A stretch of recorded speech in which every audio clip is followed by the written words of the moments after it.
need a nice girl that can hold on. I may gotta make moves. I need the right girl if it goes wrong. The game plan got all growth. I'ma hold up you if you hold down. From the streets to the sky to the moon. I'ma hold up you if you hold down. To me, 'cause I wanna hold on, darling, lovingly. I wanna hold all night, but when you close to me, she wanna hold on me. I wanna hold my queen. I wanna hold on, darling, lovingly. I wanna hold on and X all your dreams. Is it a goal? 100x everything. You get the night that you want. You get the light that you need. Just gotta hold on to me like I do with you. 'Cause I wanna hold on, darling, lovingly. I wanna hold all night, but when you're close to me, she wanna hold on me. I wanna hold my queen. I wanna hold on, darling, lovingly. I wanna hold. And what you hold inside is so right. And when you hold me tight, and when you hold me tight, and when you know it's right, and what you hold inside goes so right. 'Cause I wanna hold queen, yeah. She wanna know, is it me, yeah. 'Cause I wanna hold every thought and every dream. And she wanna know, is it real? 'Cause I wanna hold on, darling, lovingly. Since the creation of the internet, every industry has been turned upside down. Amazon changed retail. Uber changed transportation. YouTube changed video forever. With the invention of crypto, money is next. At the speed technology is growing, the future of money and securities are digital. 9 out of 10 millennials do not trust banks. The value of money relies on trust. Government debt is higher than it's ever been before. Central banks continue to print money. Fortunately, the world has a new solution. Experts predict in 7 years, 10% of the world's economy will be in crypto-based assets. Today, 1 billion people have access to the financial industry. Crypto is about empowering the other 6 billion people by banking the unbanked. Do not underestimate this. Do you wish you invested in Google, Amazon, or Netflix before anyone ever knew about them?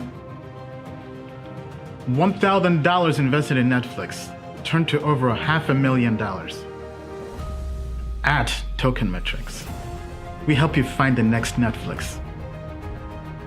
Token Metrics users think differently about investing.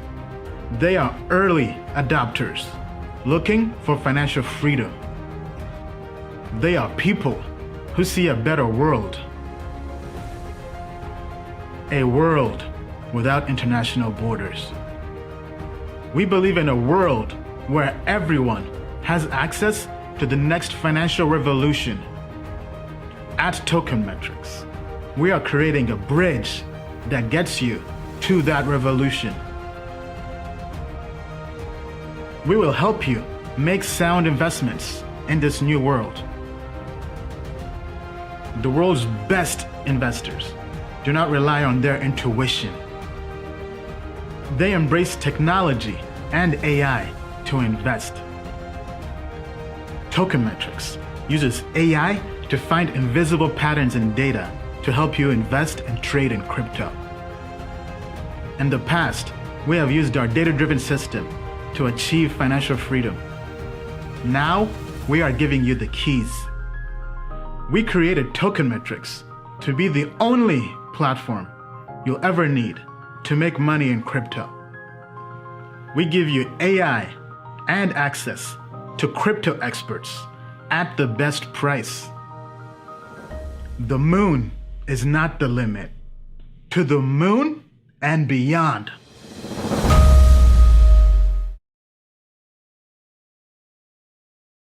Hello, everybody. Welcome to the show. Hope everybody's having a great day. Apologies for the technical issues. The stream was streaming too fast, so there were some dropped frames. So wanted to make sure everybody had a chance to basically watch the stream in full, because I know we did have some issues the past stream as well with Matic Network. But other than that, it's a great day. Actually, I'm missing my man. Anyway, so 2020 alt season. Is it alt season?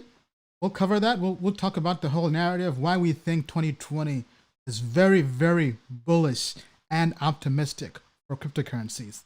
For today's stream, it's going to be just me. Bill has the day off. It's a weekend. He has some stuff he's doing.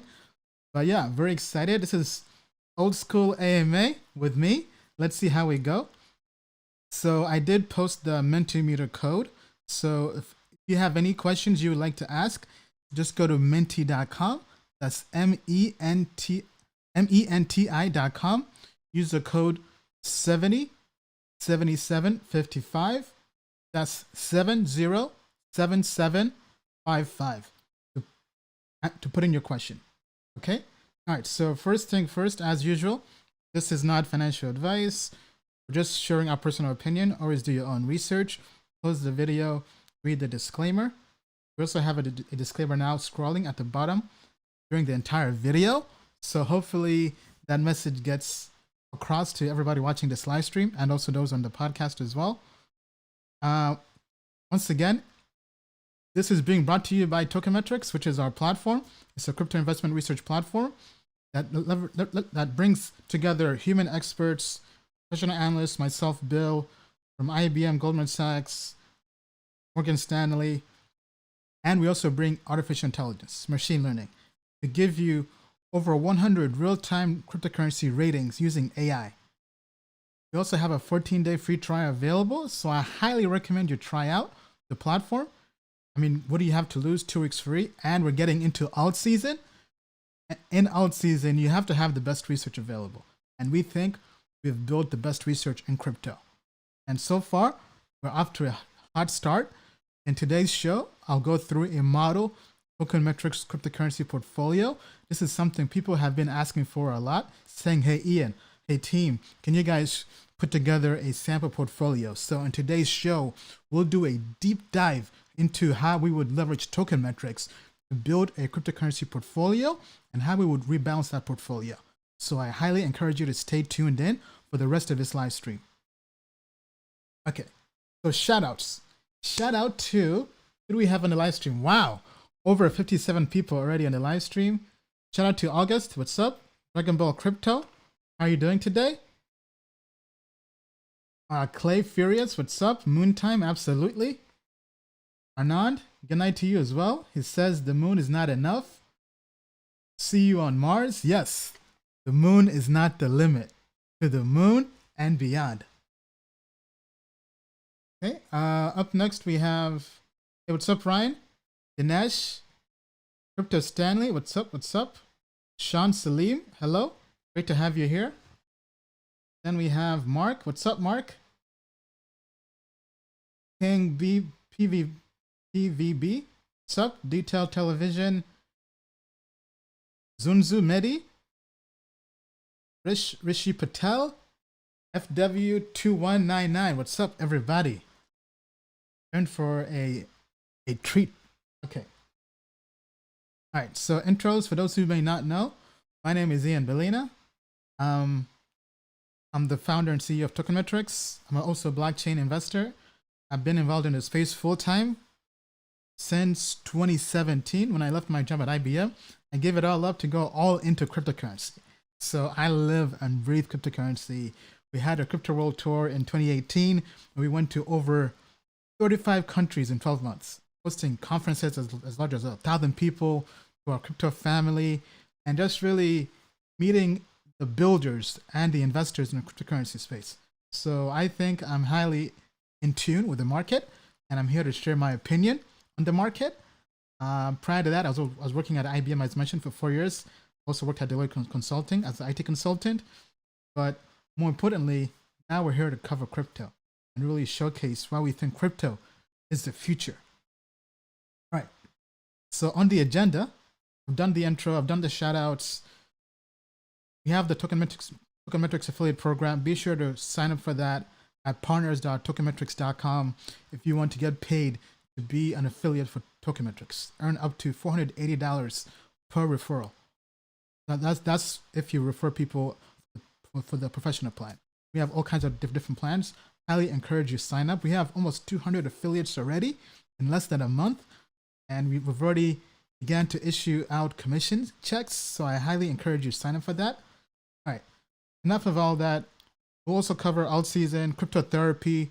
Bill's not here to cover technical analysis, but I will show you what Token Metrics says from a technical analysis perspective for Bitcoin, Ethereum, and altcoins.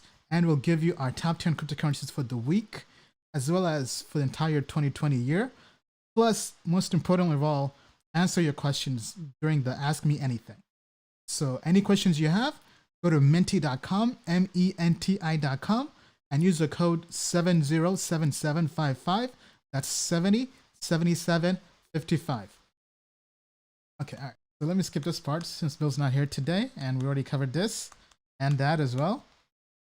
Okay, so question of the day. Is it crypto alt season? What do you guys think?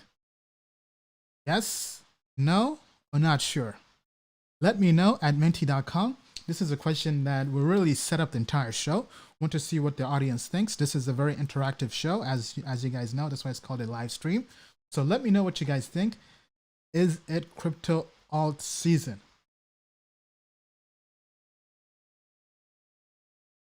Okay, all right. So let's talk about why I think or rather why the community is saying this is possibly crypto alt season and why alt season has possibly begun. If you watched our last show, you know that we do think alt season has begun, but the question is obviously is how long will it last? And looking at a bigger picture, is it alt season for the entire year? Because a short-term alt season doesn't really help anybody except the day traders. We're looking at this from a macro perspective as long-term investors. Is 2020 the year for crypto to go to the moon and beyond? Because it has been a bear market for a long time. So I want to cover three narratives. First narrative is the Bitcoin halving. This is something we covered on the last live stream, but I want to delve deeper into this. How does this impact the alt season narrative? And two, Ethereum 2.0. How is this going to impact the alt season narrative?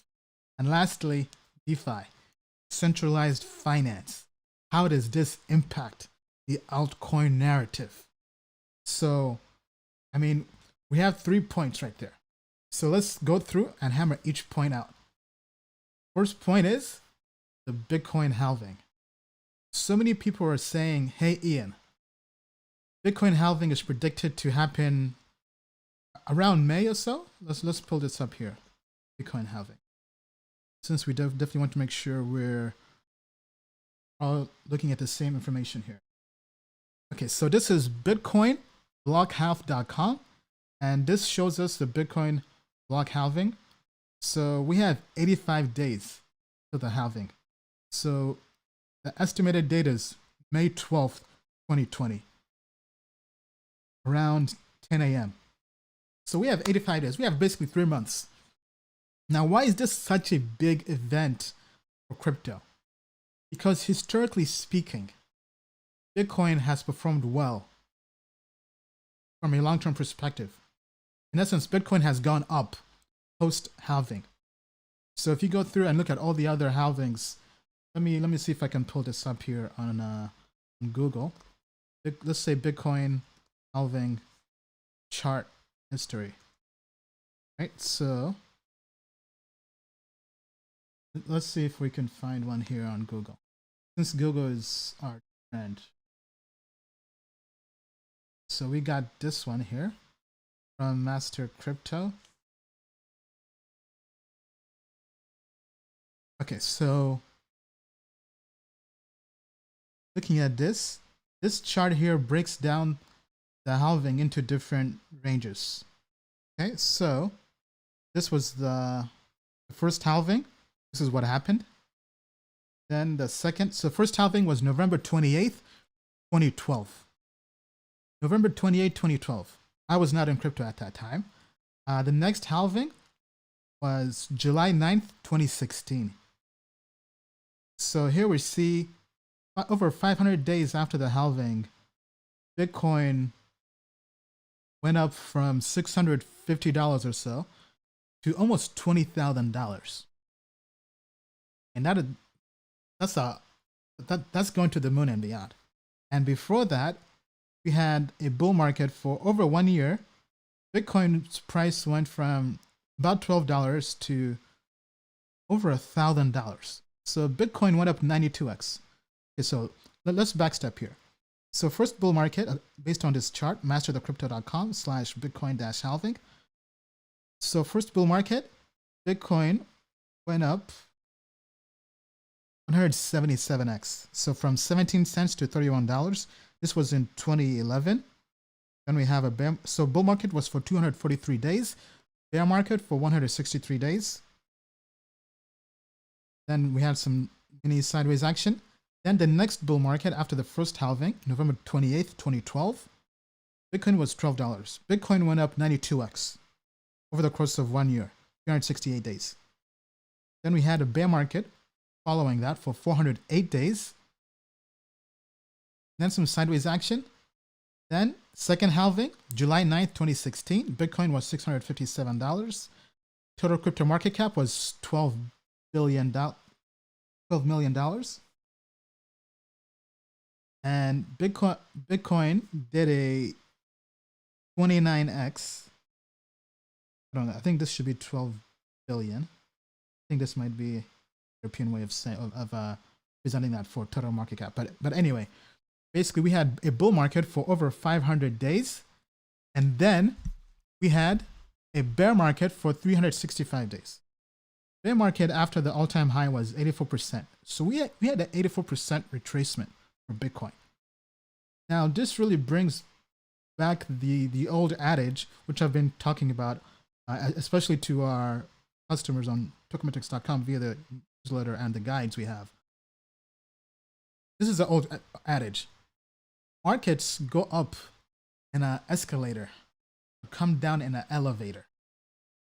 Write this down somewhere. Never forget this. If you're a long-term investor in this space, this is something you have to memorize. Markets go up in an escalator. They gradually go up. Then they gradually come crashing. They rapidly come crashing down. What does that mean? And why does that matter? Well, it matters because this is really why we don't believe in HODL.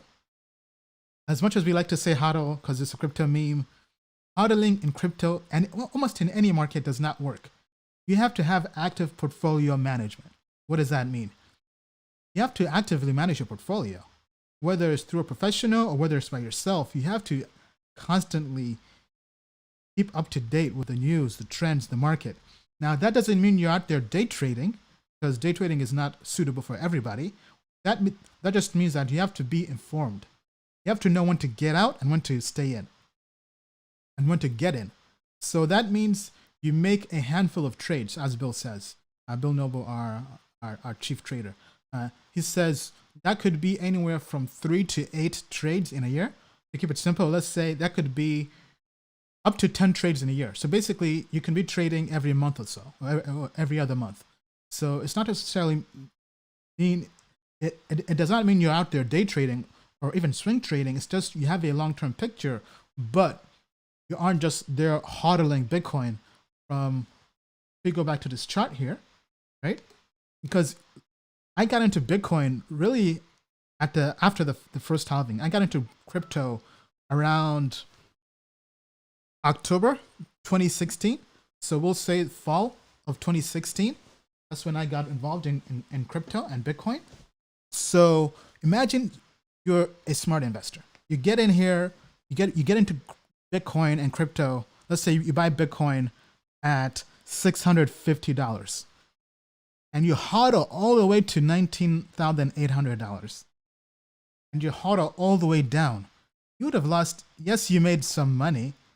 Because let's say you got in 650 and it's at, what, 85%, it's back to 3,000. You made what, a nice 5x, but I mean, Bitcoin went up 29x and you lost 84% of that money. Yes, you're still up long term, but the better play from a strategy perspective would have been to take profits at the top. And yes, timing the top is very tough. I mean, that's what people try to do all the time. But the thing is, you don't have to be perfect to make money or to make a killing. You just have to be close to perfect. Actually, you just have to be in the ballpark. Because let's say you got out at 12,000 to 16,000. That would have been a better play. That's what we call active portfolio management. Being able to look at the chart and say, you know what? I mean, this is chaos. This is going up way too much. 29x out of nowhere. So one example is if you see people who aren't really professional traders talking about crypto or Bitcoin, it's probably a good time to take some profits. So I know this was during the bull market, December 2017. I was at my local barber, having a haircut. And these guys were talking about crypto and Bitcoin. And I was like, man, I mean, Warren Buffett says when this happens, you should sell and take profits. I took some profits, but I didn't really take much. And guess what? That ended up being the peak of the crypto bull market back in 2017 and then going into January 2018. So you always have to be in tune with your environment. If you see people who normally aren't talking about crypto, asking about crypto, that's really a sign that, hey, this could be time to take some profits. But anyway, back to the whole narrative. So now, following that, we've had 365 days of bear market, some sideways action. We're now up, but we've been expanding in the market in the last 207 days. Now with the next Bitcoin halving coming up in May 2020, historically speaking, going back to this chart we have, sorry, that's not what I wanted. Going back to this, historically speaking, we think the same narrative is going to happen for crypto. That crypto, or rather, because Bitcoin is the predominant cryptocurrency, over 60% market cap is in Bitcoin. We think crypto market will rise. A rising tide lifts all boats. So when Bitcoin goes up, because the supply of Bitcoin, for those who don't know, so if we just read this, right? The Bitcoin block mining reward halves every 210,000 blocks.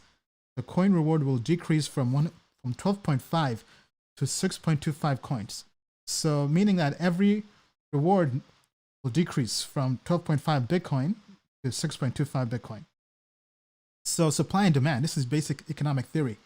Supply and demand, so supply will decrease, so we hypothesize that there will be more demand for Bitcoin. And historically speaking, that has happened. Now, just to play devil's advocate, you do have several people who say that this has already been priced in. And people are just speculating that it's going to go up, but this is really just a moment to buy the rumor, sell the news. And I do see what people are saying in terms of that, but let's go to the other two narratives that I believe are also playing a factor that some people might be overlooking. So the other narrative is Ethereum 2.0, ETH 2.0. Now, we think this is something that's going to be very, very big. I mean, Paresh Mansani, our CTO, our developer who does the technology and code reviews for us on tokenmetrics.com, he has said that he thinks Ethereum 2.0 is going to be big. It's going to really make most of the competing blockchains out there that have been trying to go after Ethereum obsolete. He thinks that all the other blockchains, well, not all of them, but lots of other blockchains, their primary use case, what they've been claiming to do in terms of scaling and sharding and all that Ethereum 2.0 will do at a much better pace, and they have a much better developer community. So let me see if I can pull up a nice post here on Ethereum 2.0. Doing everything here on the fly. Let me just see if we... Okay, so I got this here. This is from Better Programming. Let's see here. Okay, so sorry guys, let me just find this real quick. You know what? I'll just wing it. So going off the notes we sent to our community, so Ethereum 2.0 is going to have much better scaling. People are saying Ethereum cannot currently scale.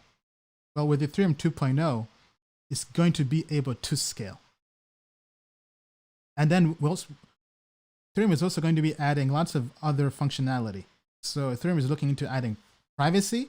Ethereum 2.0 could possibly be quantum computing resistant, which is huge because everybody's talking about how blockchains can be hacked in the future once companies like IBM and others develop quantum computing, and once that really goes mainstream.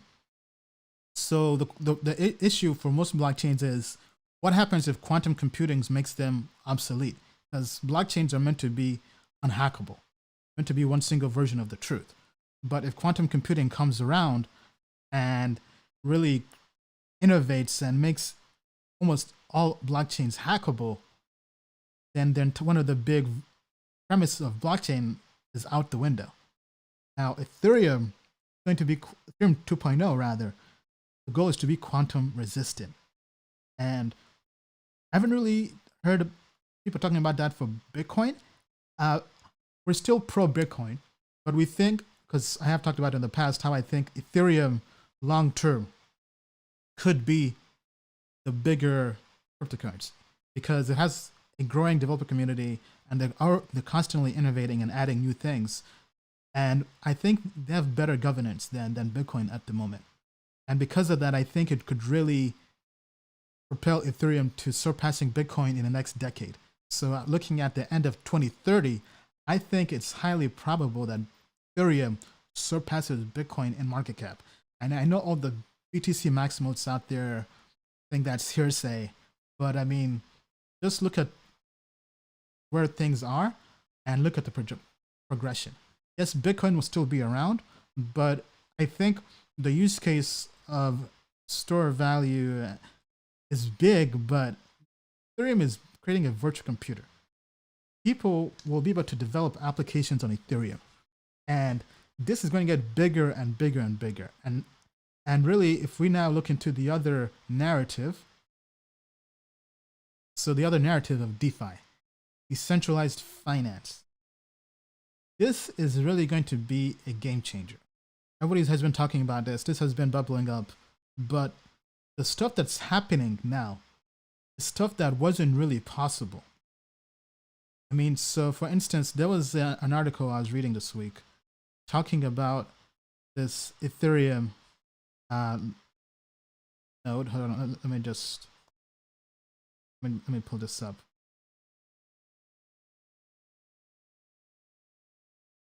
So there was this person who had an Ethereum loan. Came out this week. Let's say, let me pull up this article.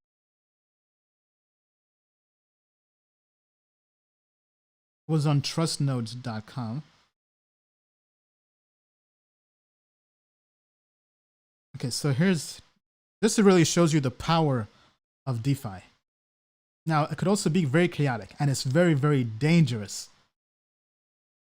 Okay, so hacker makes $360,000 in Ethereum from a flash loan single transaction involving Fulcrum, Compound, UIDX, and Uniswap. Okay, so to kind of explain what happened here. So they're calling this person a hacker. I don't really think he's a hacker because this was something possible with the code and possible with these different protocols. But what this person did is using these protocols and platforms, he was able to get a loan for $630,000 US without putting up any collateral.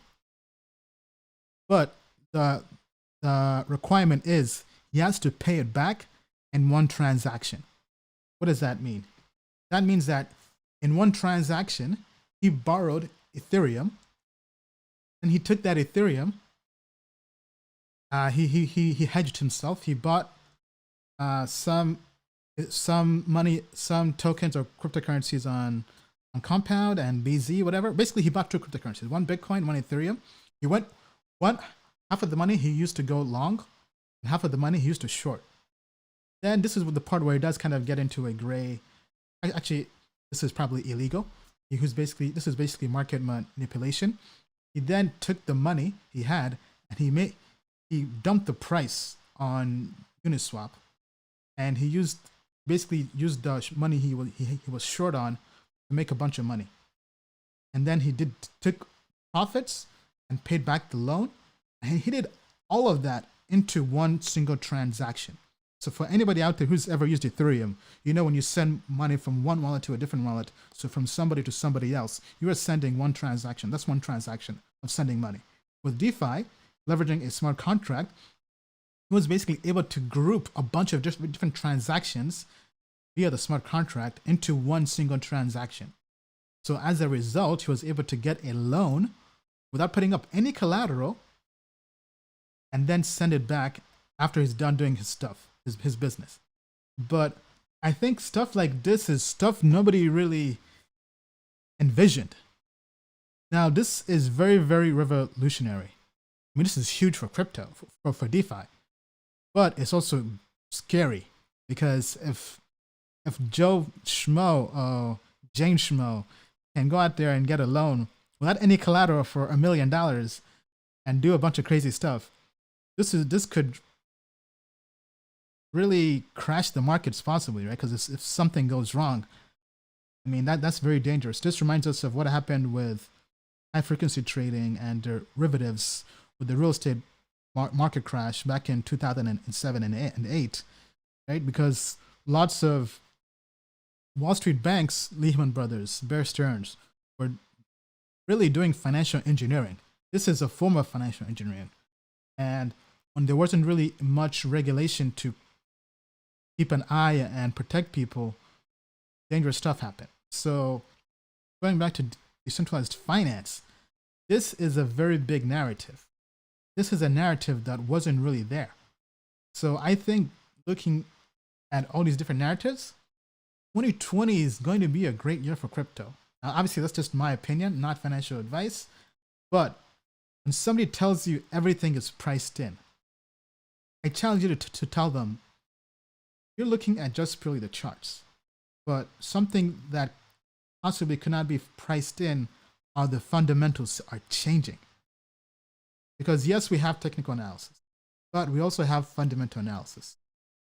We come from really a factor investing school of thought or point of view where we look at lots of different data points. So we look at the value. So think like Warren Buffett value investing. We look at momentum as well. So that meaning the technical analysis, the price action, and all these have been empirically proven to improve performance in a portfolio.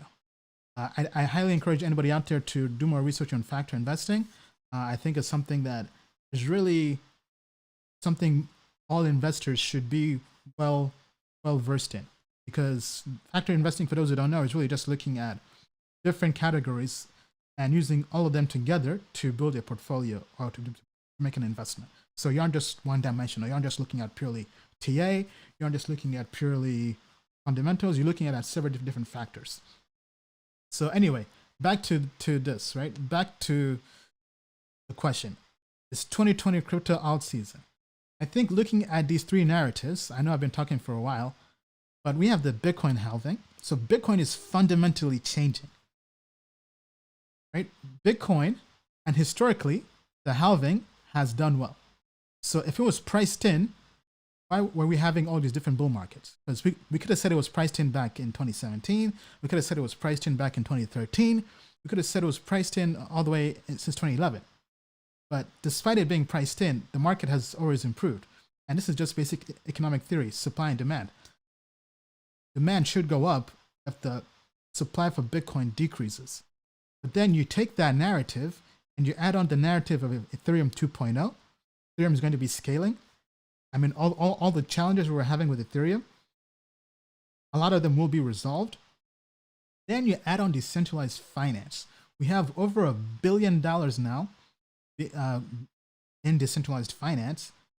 And you have innovative things happening like these kind of loans. So essentially financial engineering.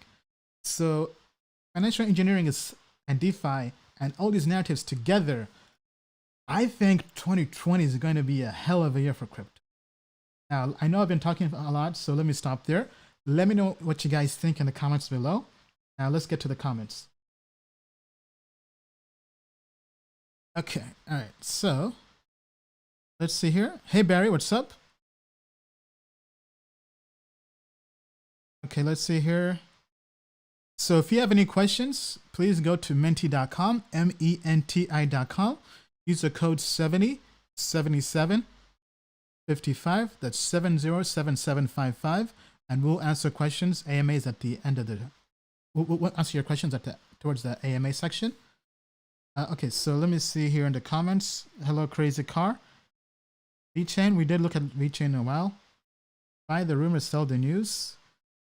Gotta know when to hold them and know when to fold them.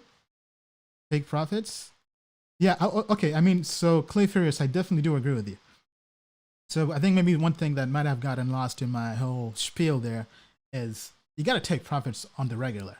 So that's why I talked about active portfolio management. So when I say that 2020 is going to be a good year, and I think crypto is going to keep on going up after the halving, that doesn't mean don't take profits. You definitely got to take profits, man. So a strategy, I think, is probably a few weeks or even a month before the halving, you take your profits, and then you have some form of hedge, and you wait to see how things play out, maybe a month or so after the halving. And then if things are looking good, then you really start building your positions for the long term. So I'm not necessarily saying you completely get out of the market and go on the sidelines, no. But if you need to take profits, take them before the halving. Because if there's a correction of 20% or even more, you don't want to be sorry. So definitely take proactive action with your portfolio management. All right, let's see here. NFT. Fungible tokens haven't really taken off yet. I still think they have a future, but they've not really taken off yet. Here's the minted code again for those who are asking. Dragon Ball Crypto, there it is.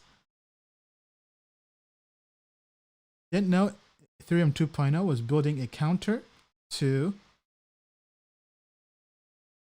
quantum computing. Yes, they are. I think it's really fascinating. Right, so let's try to pull up the post we had here on Ethereum 2.0. Let me see if I can. Okay, yeah, so here's the newsletter we had. This is not the best way to show it, but this shall manage. All right, so this is the newsletter we send out to our customers. This was one really done by Paresh. It was a summary on Ethereum 2.0. These were notes from a developer. So it was very technical and very geeky, but hey, let's get into it here. Okay, so Ethereum's major network upgrade, dubbed Ethereum 2.0, will bring sharding, proof of stake, and a new virtual machine. WASM, WebAssembly programming language. Anyway, let's skim through all that. Okay, so it's being done in phases. So you have phase 0, beacon chain. Now Ethereum 2.0, based on recent news, is expected to come out towards the end of Q2. So that means summertime. So around June. Let's say June, July. Okay, so going through this. So there will be 2 active Ethereum chains. So because they'll be migrating from proof of work to Ethereum chain. Now, one thing people did bring about on the last live stream there will be a minimum amount required to participate. I think to run a node or to stake. I think it's to run a node. I think it's like 32 Ether, something like that. Then phase 1 is shard chains. So Ethereum blockchain will be divided into smaller 64 blockchains. Okay, let me just see if we have a summary here. So 32 Ether need to become a validator. So then hypothetically, if everyone on the blockchain stakes, the rewards will only be 1.7% annually, but we doubt everybody will stake in on the Ethereum network. Anyway, don't want to bug you guys with the details. Okay, so now back to me. Okay, let's go back to the live stream. Let's see here. Okay, so what does the audience think? Is it crypto alt season? So yes, the audience says yes, and I think we have to agree with you. I mean, because looking at this, if 2020 is not the year for crypto alt season, then I mean, it's been a long time, and I see somebody just said no. Maybe let us know why you think not. I'm guessing you probably think it's priced in. If we have all these different narratives and crypto doesn't go up, not a good look. I mean, so one of the questions we did answer last time was, if stock markets crash, will cryptocurrency markets crash as well? And I still think that this is tough to say, because crypto can go either way. Because looking at things, if the stocks crash, you have two kinds of investors. Investors that will look to get out of stocks and go into alternative investments. So gold, silver, commodities, international assets, and crypto. I mean, Bitcoin has shown itself during tension, whether it's coronavirus, whether it's Middle East tension with the US and Iran, shown to be a good alternative asset, because the price has gone up. The price action has turned bullish during high pressure situations like this. However, you could also play devil's advocate and say crypto, while it's an alternative asset class, it's also a super risky asset class. And if stocks crash, people might just not want to go to riskier asset classes. So you kind of have to balance the two. But if you had to tell me to pick one, I really think for institutional investors, I think if stocks crash, crypto will go up, because I think they'll view crypto as a hedge. Or rather, I would say Bitcoin will go up. I'm not sure about alts. I think if stocks crash, for alts, it's hard to say, but for Bitcoin, I could see Bitcoin going up, Bitcoin being a form of alternative investment. Now, if the opposite happens, it's hard to say. Okay, anyway, let me kind of go through this, because I have been talking a lot here today. Okay, all right. So crypto therapy, we're going to cover Bitcoin, Ethereum, and alts.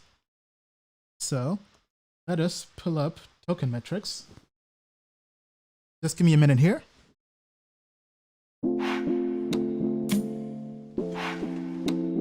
BJ on the beat.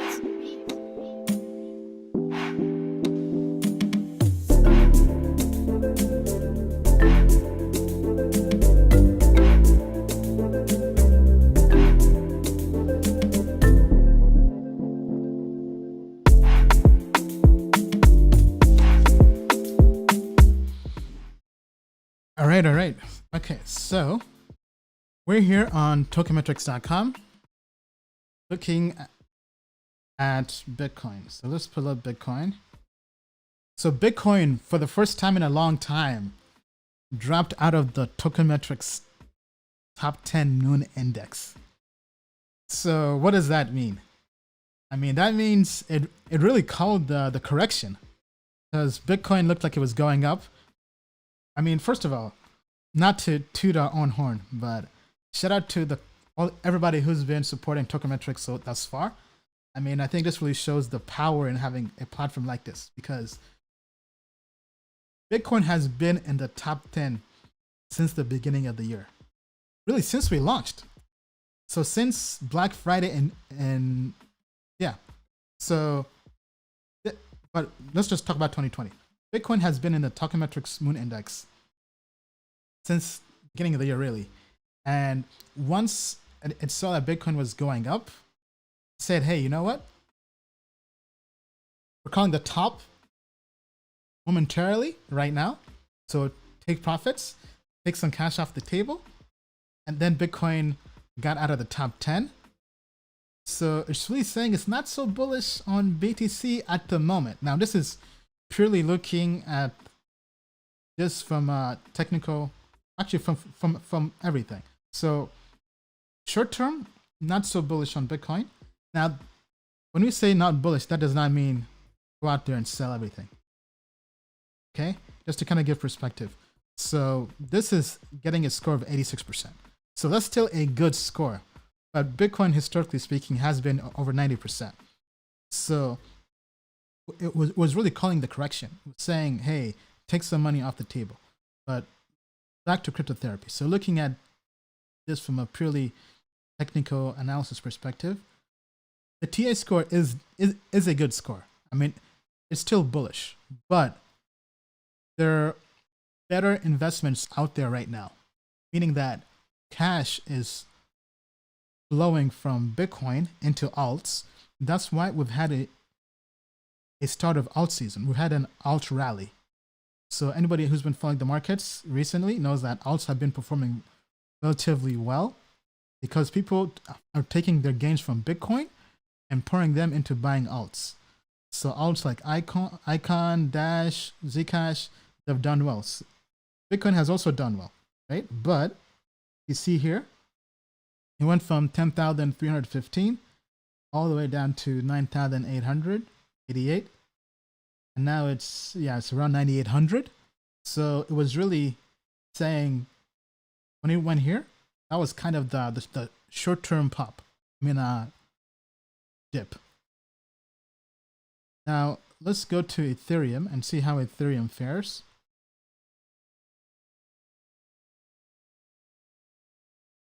Ethereum has a grade of excellent. So for those who notice, we have changed the overall grade terminology. So it's not same as the TA, so there's less confusion.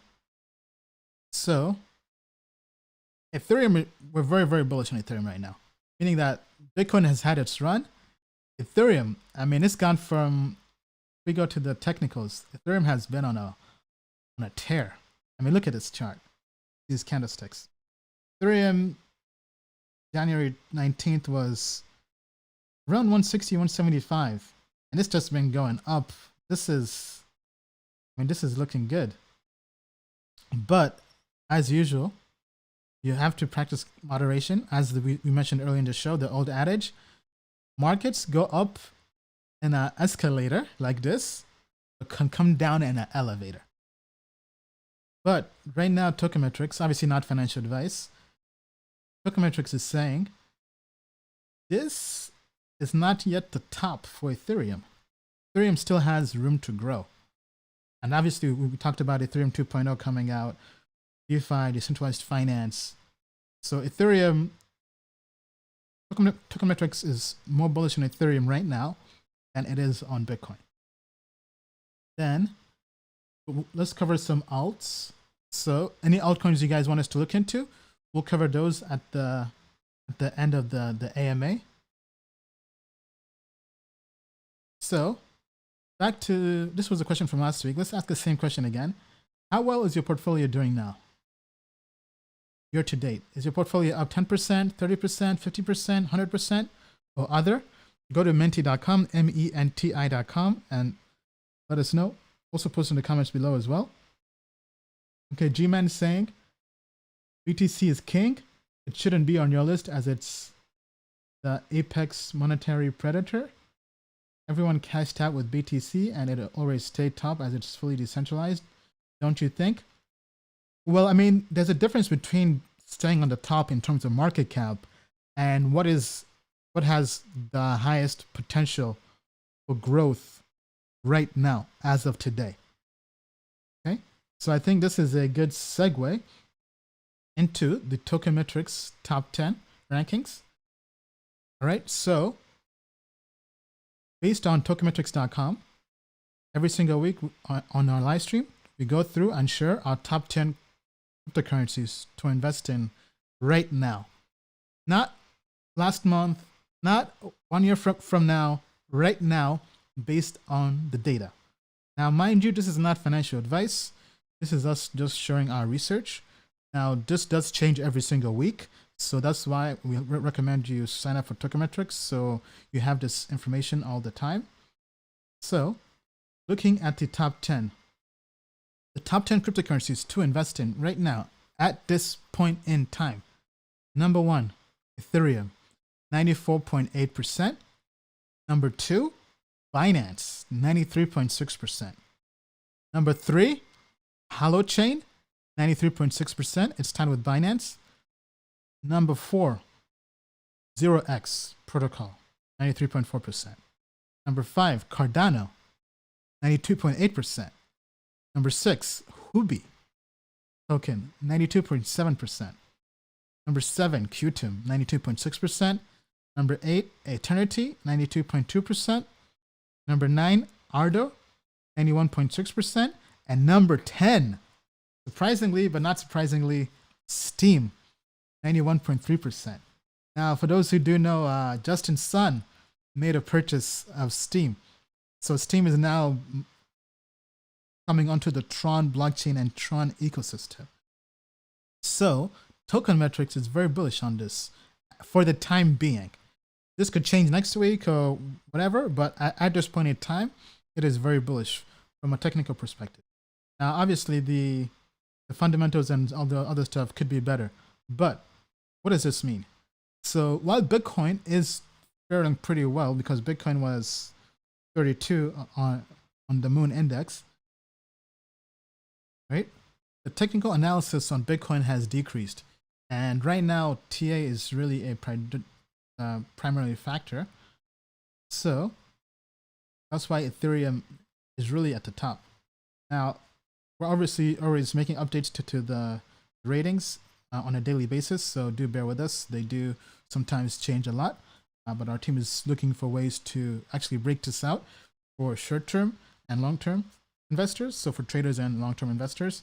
So stay tuned, that update will be coming out. But right now, these are the top 10 rankings for Token Metrics. Now, I know people have been asking about building a portfolio, so one thing I have been working on is building a model portfolio.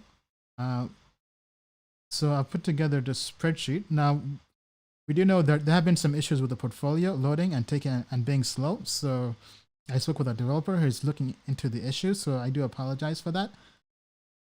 But I've put together this spreadsheet for the time being that breaks out how I would go about building a portfolio based on these ratings. So when it comes to modern portfolio theory, you want to pick a particular time to rebalance your portfolio. So let's say, since this live stream is every week, we're going to rebalance our cryptocurrency portfolio every week on this live stream.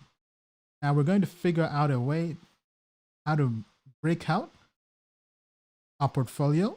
So going back to the ratings here. So let's take the top 10 ratings, and then we'll build a portfolio based on these cryptocurrencies, the top 10, but let's figure out how to weight them. So we can either weight them based on market cap. So this would be the weight based on market cap, but I don't really like this because there isn't really much exposure to the others. Or we could weight them based on the grade, but all of them would really be about the same. So one thing I've been experimenting with is doing a combination of both, doing a mixture. So what if we did half and half market weighted and half grade weighted? So that's really the index I've created right now. This is just based on a hypothesis. not really on anything empirical per se, but I think this looks a lot more reasonable. So based on this, hypothetically, if we had a portfolio of $10,000, this is how we would break out the portfolio. We would have 4,500, 45% in Ethereum. We would have 1,000 or 10% in BNB. We would have, then the rest is really about 500 or so. Let me, and right now it's sorted based on grade, but if we were to sort this based on, it would look something like this. We would have basically have Ethereum, Binance, Cardano, but here's a pie chart to make things easier for you guys to view. Let me see if I can zoom in.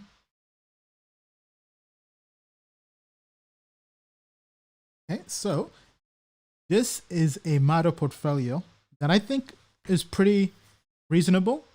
It does really kind of stand up to the eye test, and just based on the way I'm viewing the market right now, because we are very bullish on Ethereum at this point in time. Binance as well has been performing fairly well. Let's pull up BNB, for example, and look at its price action.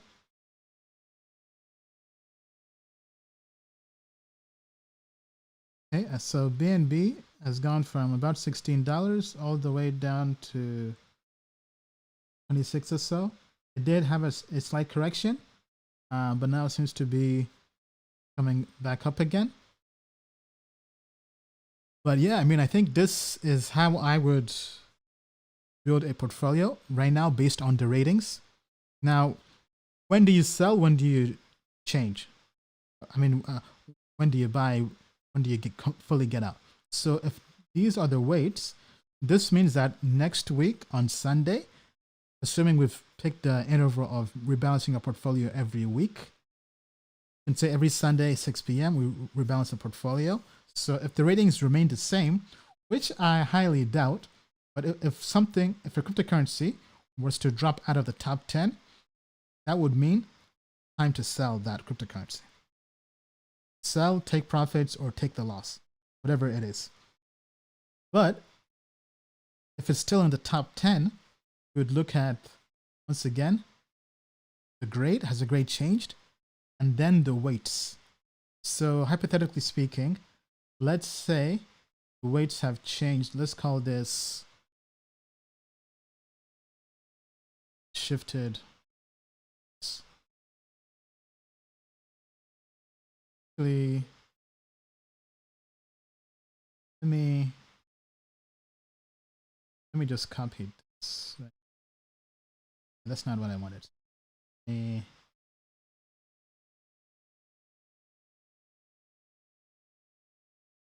Yeah, I'll have to just do this later then. Actually, we can just call it like this. Let me just round up or approximate. So we got that.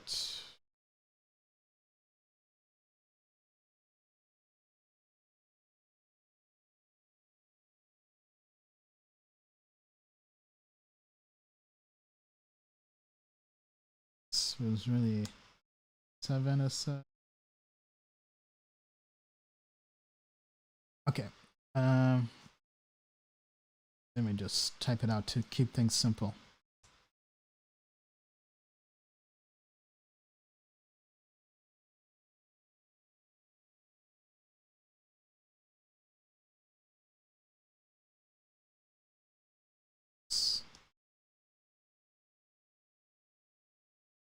Let me know what you guys currently have in your portfolios. If you guys have any other cryptocurrencies in your portfolios, let me know. Why isn't this rounding up? Anyway, I'll go through this. Okay,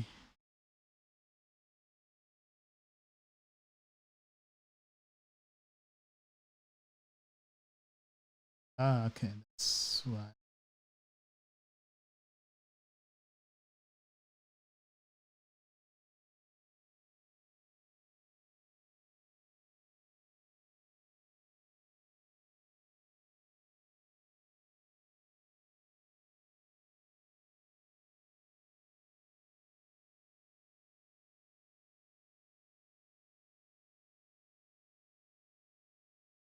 Alrighty.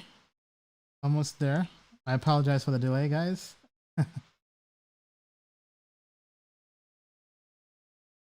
Just want to make sure this is right because we are trying something new here.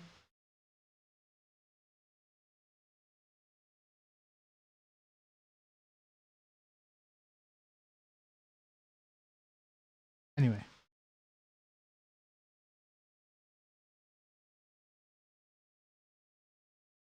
There we go. All right, so we'll call this last week.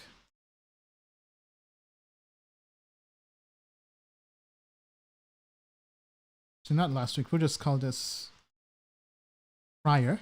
And then a week later, we come back and we find the shifted weights. We'll call them, let's call them new weights. Then call this difference. So hypothetically speaking, let's say a week later, Ethereum's weight goes to 55%. Okay, so that means we should sell 9.97% of Ethereum. Or let me buy this into dollars. Difference USD. So this would be this times our portfolio amount.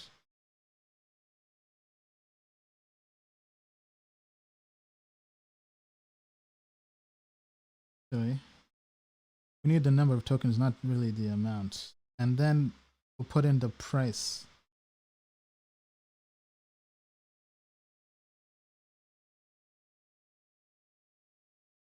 Me.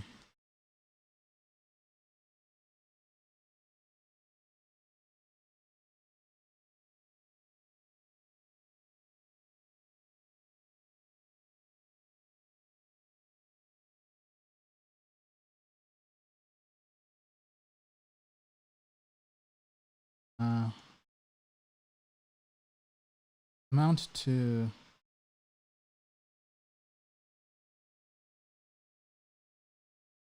to sell.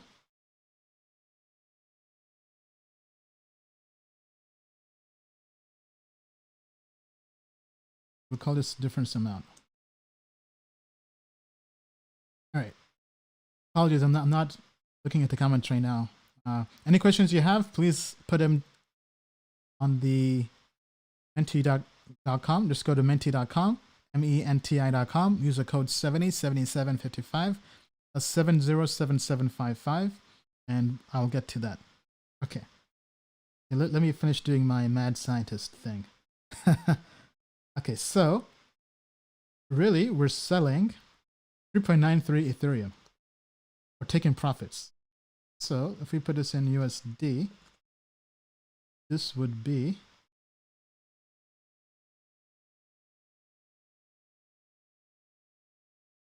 and then the price of Ether. So we're taking almost $1,000 off the table, hypothetically speaking. Now, assuming, let's say BNB tanked. And let's say this is completely off the table. Right? So let's say Ardo fell off the top 10. That means we are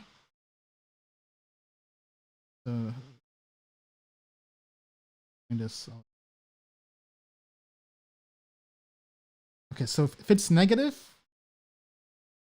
okay, hold on. So this is 0.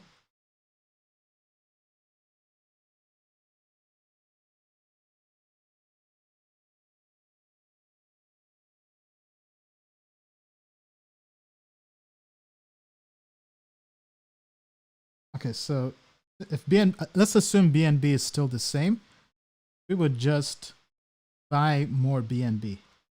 So hypothetically speaking, that would mean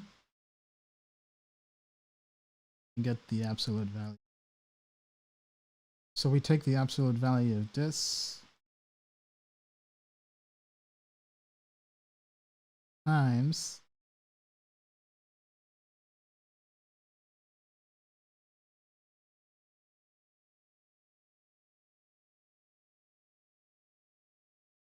actually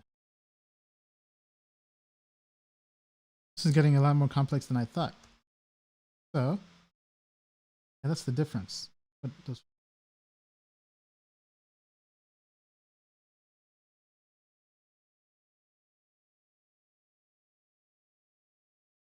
yeah, so actually that is right. So we take that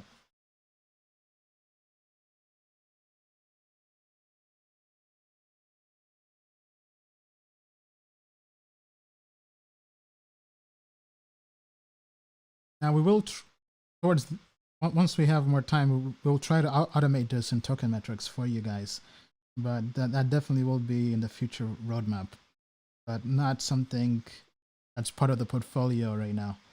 Okay, so let's do that. And BNB is, this is the price of BNB. So basically we would buy 22 BNB.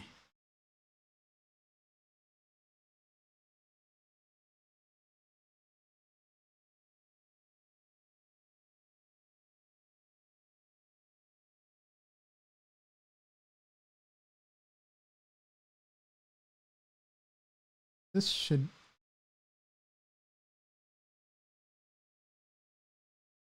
because this number should be negative, meaning to sell. So yeah, there we go. We got it. Okay, yeah. So the negative and negative, the double negative cancels out to a positive. So yeah, so this means when it's negative, sell Ethereum, positive, buy. So if we just keep on, but anyway, I've kind of been rambling a lot, but you guys kind of get the gist of it, right? So the idea is every single week you see which ones, how much they've shifted. So let's assume, going back to this, let's say Steam it because of Justin Sun pumping it. And it's gone to 10% of your portfolio, right? So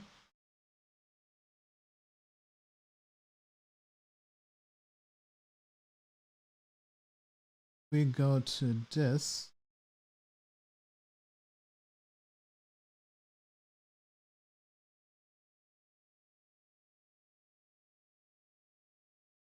Here's my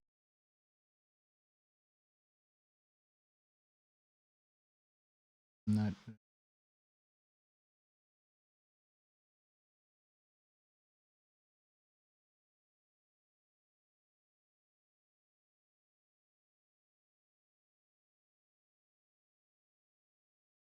okay.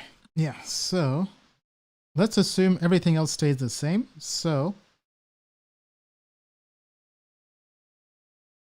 everything is the same. So negative is what you would sell, positive is what you would buy. And we could even color code this. We add conditional filtering.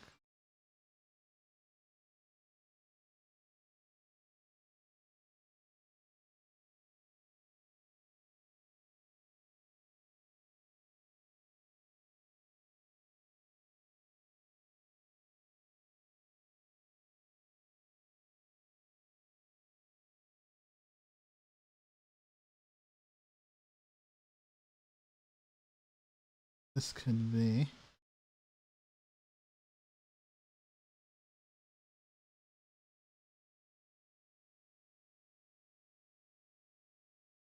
anyway, I'll do that later. Anyway, I'll stop there. I know this I've kind of been delving into much of the details, but going back to what I was saying earlier, that's how I would build a portfolio on Token Metrics. Let me see if there are any questions on this. Let me just quickly take some questions here.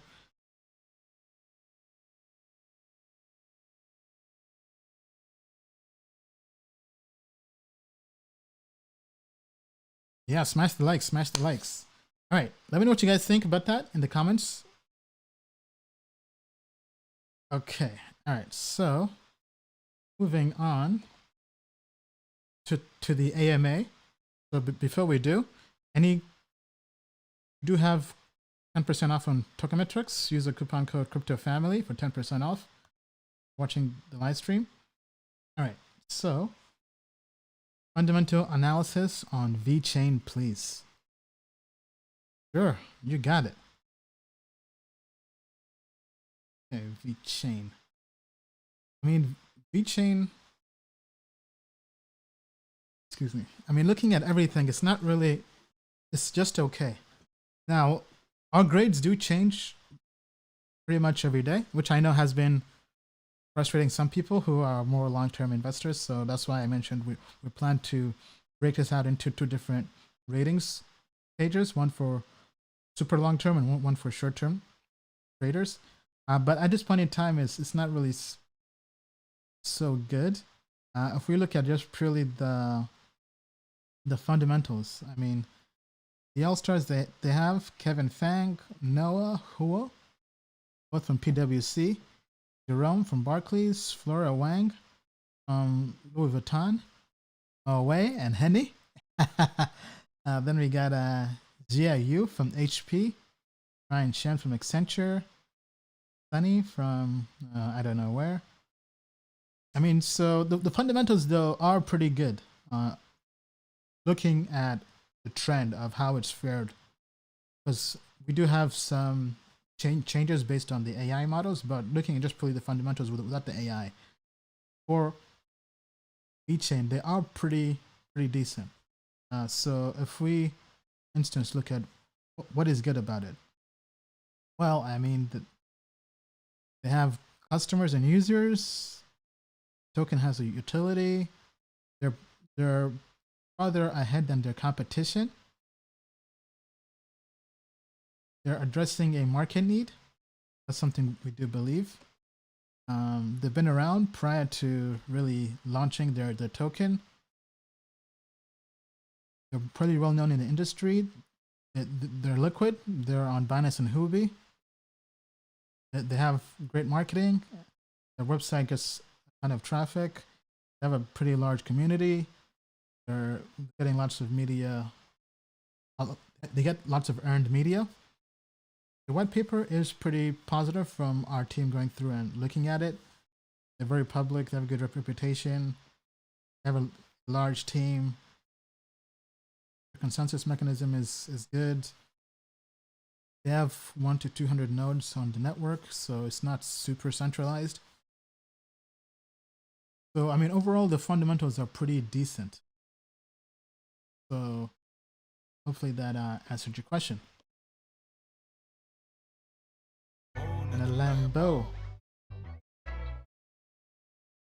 Oh man, we have a bunch of questions.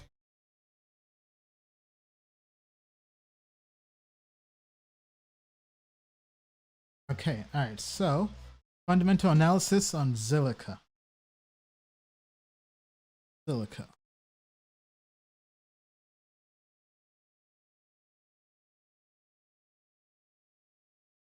Zilliqa is, Token Metrics is more bullish on that than VeChain. Fundamentals right now, not so good. These change daily based on the weights. So don't take any particular score as a final be-all score, because this is factoring in everything based on the models, and the models shift weights daily. As mentioned, we'll be breaking this down into 2 different ratings to make it easier for people to understand. But Zilliqa is good really just based on the TA. There's momentum in Zilliqa. Fundamentals, Sandeep, Louis, Liu, Tonio, all these from well-known companies, even though I've never heard of them. Chiuji from IBM, Alexander, Bank of America, Stuart, Credit Suisse, Christel from Twitter. It's pretty well known. I mean, they have traction, customers. They aren't necessarily leading the pack. They have competition, obviously Ethereum and others. It's liquid. They have a good volume on Binance, OKX, Bittrex, Huobi. Have good marketing, pretty well known, have decent reputation. Although one of the co-founders did kind of quit the company, right? They have over 500 nodes on the network, and the consensus mechanism is hybrid. But really, right now, we like it better based purely on the momentum behind it, the price action. So that's that for that. Have you done any more research on STOs? What are your thoughts on the space at the moment? Good question. So, what do I think about security token offerings, and have I done research on it? Yes, for those who don't know, I do have a video available on our site walking through security tokens. This is one of what I think is the best primer we've put out there for security tokens. So I highly recommend you just go into YouTube, type in security tokens, Ian Bellina, and that should pop up. Security tokens are still not here. I think long term, we thought that was the way to go, but based on recent proposals or from the recent letter from Hester Pierce, the SEC commissioner, he mentioned about creating a safe harbor for security tokens. And if something like this does get created, then STOs aren't really needed in terms of the traditional ICO model. Now, security token offerings could still be needed for actual securities, which could be something that comes about as part of the DeFi, Decentralized movement. But in terms of traditional ICO models, pivoting into STOs, the main issue has been that there are no exchanges, there's no liquidity. So until we have a major player like Binance, Coinbase start supporting STOs, I don't really see them getting traction. The story is kind of taken longer to become adopted than anyone has anticipated. The exchanges out there that have been trying to solve that haven't done well. T0, and I haven't even heard of them since the CEO stepped down after having an affair with Spy. I mean, this is stuff that makes movies. But outside of that, unfortunately, STOs haven't taken off. Long term, I'm still bullish. It's just a matter of when, and still need more clarity when it comes to regulation and compliance, and primarily liquidity. So until we have liquidity and clarification from the SEC on security tokens and cryptocurrencies in general, in terms of the safe harbor, once we have those two things done, that's when I think STOs could really take off. But if the safe harbor does end up happening, then we might not even really need STOs for early stage blockchain looking to raise. All right, let's go to the next question. All right, this is very good question. Following the Matic interview, what's your take on it? What do you think about its future after Ethereum 2.0? Very good question. I mean, I think long term, Ethereum is the way to go. But Matic, I still think Matic will find a way to survive. Now, whether or not they can fully achieve what they're looking to achieve when Ethereum 2.0 comes out remains to be seen. And I don't want to try to predict since I don't really have. I mean, nobody really knows. Just being honest. But if we do pull up Matic network here in Token Metrics, so at this date and time right now, Matic is good. It has a good grade, 83%, but it's not Ethereum. I mean, so more bullish on Ethereum right now than we are on Matic network, but we're still bullish on Matic network. Looking at the technical analysis, it did have a nice run here during this mini alt season. We still think we're still in alt season. Technicals are not quite there yet. So to answer your question, I would say Matic is really a hedge to Ethereum. You could view it like that. It's a hedge. It's having additional exposure to the Ethereum ecosystem. Because Matic is not going to replace Ethereum. That's something I don't think many people really believe, because it's a layer 2 scaling solution. Apps. But they can still coexist, because I don't think it's really a zero-sum game where one eats the other. So to sum up, bullish on Ethereum, also bullish on Matic. If I had to pick, I would say obviously Ethereum, but I don't think Ethereum will eat Matic network. I think both of them will find a way to coexist.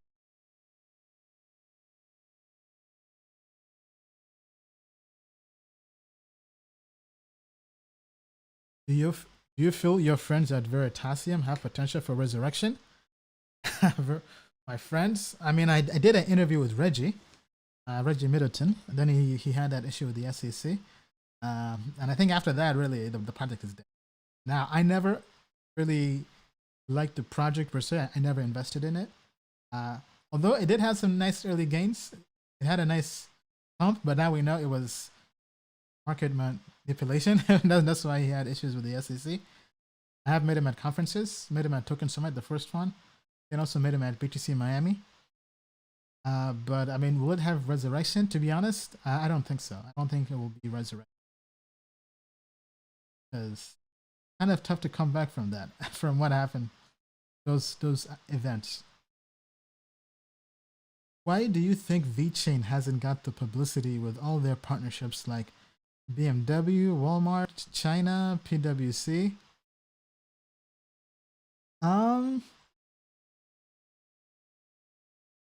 That's kind of tough to say, because they have gotten some publicity, so it's not like they've gotten no publicity.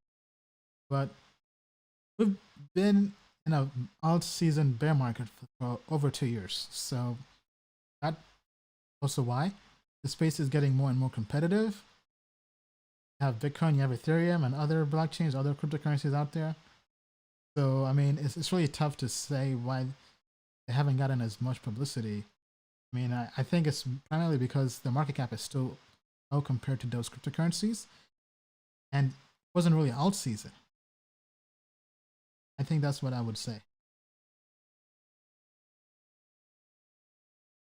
Could you break down your portfolio? Well, I mean, I kind of showed the model portfolio. So if I was building a portfolio with Token Metrics, because nowadays, as I mentioned a few years back, I don't really share my portfolio like I did with Blockfolio anymore. But you can start using this Moon Index as a way to build the portfolio out, because I've done that game and too many people, let's just say it's not a winning game, publicly speaking. Obviously, we do have a team disclosures page where you can view what the team currently holds. But right now, my portfolio is really, I'm investing in Token Metrics. I mean, so I'm building up equity in Token Metrics. So most of my capital is investing into building out this product. Now, the Token Metrics Moon Index, I think, is really the best way to show people how to build a portfolio in crypto, how to manage it. So we'll be doing this. We'll try to keep this consistently on the regular. And once we've kind of fixed some bugs in the portfolio, then you can start sharing that on social media as well. I know people do like that. Hopefully that answers your question. Pledge Camp. Okay.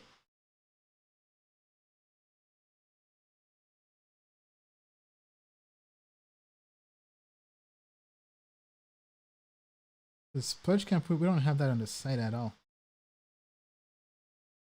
That we definitely, because I'm not even sure I've heard of that. Let me pull.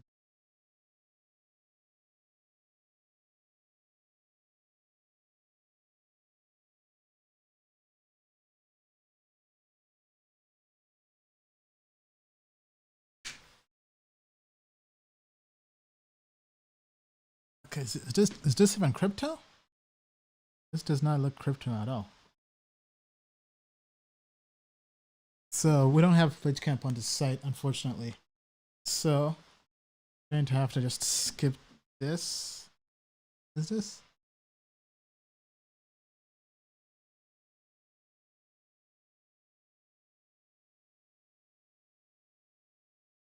I guess that was the one. Okay, yeah, we don't have Pledgecamp. What is this, Kickstarter?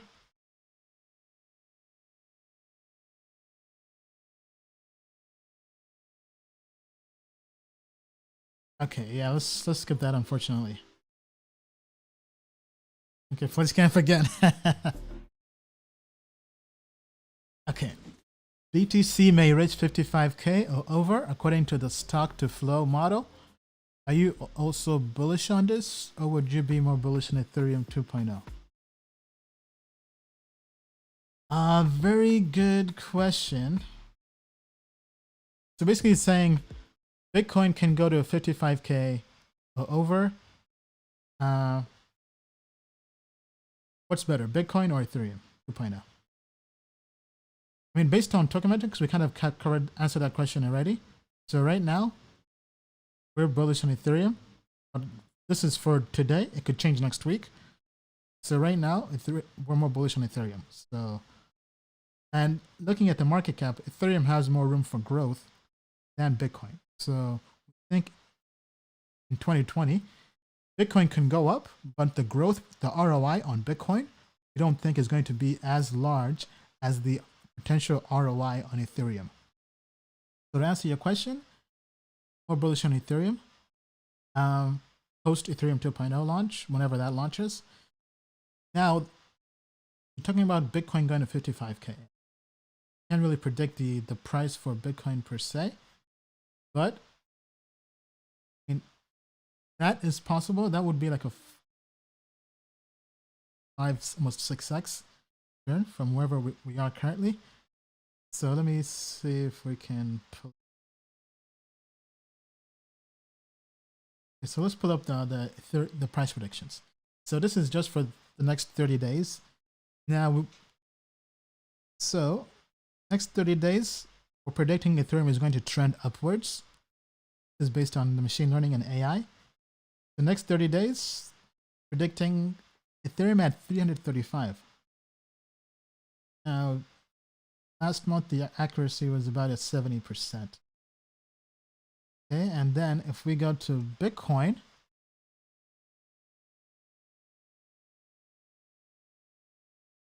Bitcoin price prediction. And Bitcoin is also trending up. So Bitcoin is around 12,000 next 30 days or so. So overall, I mean, I wouldn't be a stickler for the price per se. I'll just more look at the trend. I think that's a better way to leverage the price predictions we have. So the idea is the prediction predicting the price to go up or down? And here it's predicting Bitcoin to go up and Ethereum to go up. So overall, we're in a bullish uptrend. So, but to answer your question though, if I had to choose, I would say there's just based on the market cap and also the TA at this point in time, Ethereum has a lot more room for growth.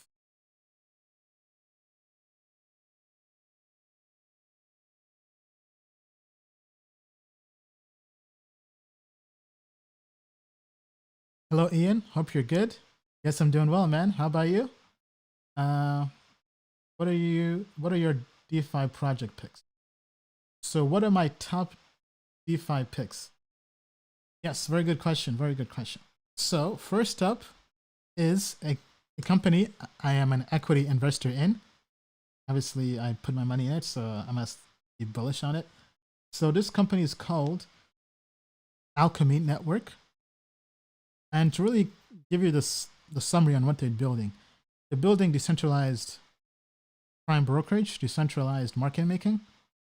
So they let anybody pull together their cryptocurrency assets to provide liquidity. So let's say all the Ethereum investors wanted to provide liquidity and get rewards for providing liquidity. Alchemy Network lets you do that without giving away custody. It's non-custodial. So imagine all the, let's say some random altcoin investors want to provide liquidity. They can do that, right? So we're equity investors in them. We met them during Techstars demo day and during the Techstars incubator. So this is definitely one to keep an eye on. Then if we go to Token Metrics, let me pull up some projects to keep an eye on. Maker is one that has been, it was one we liked. Obviously the TAs are not there right now, but last month the TAs were good on it. Right now it's kind of going through sideways action. So Maker is one to keep an eye on. And anything around Maker and DAO and DAI. Right? So those are the ones I would keep an eye on. So look at the Maker and DAI ecosystem and projects working around that. So for instance, if we just, let me go to Maker DAO. They have different products here. So we have Oasis, we have a bunch of other stuff. All these, like Oasis. I've not used this, but I have looked at it and it looked pretty interesting. So this lets you trade, borrow, and save using DAI. So I would say those are definitely ones to look into.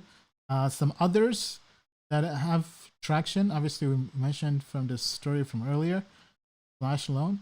Obviously, whatever platforms that was done on, keep an eye on those. So Uniswap, Compound, DYDX, DYDX, DZX. Okay, that's my first time hearing of that one. Let me pull this up here real quick. Yeah, this is a protocol for tokenized margin trading.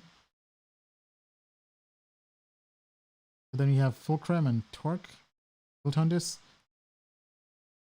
So I would say those are really the ones I would keep an eye on. If anybody has any more, anything I'm missing, let me know in the comments below and we'll take a look.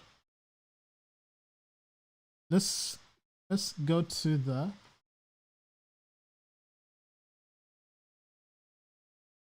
let me go to the comments real quick.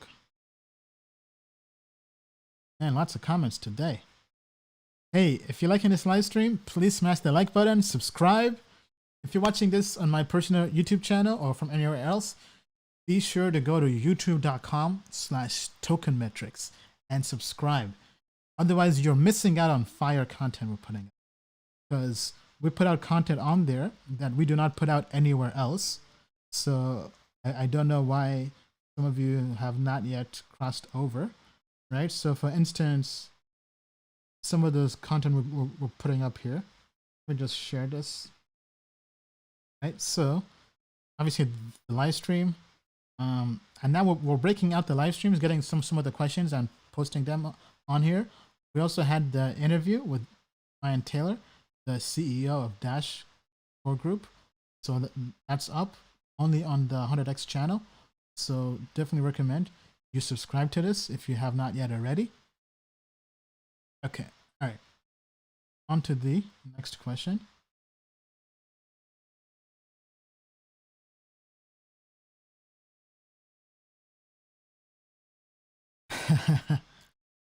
What do you think about Zcash and Dash? Do you think this...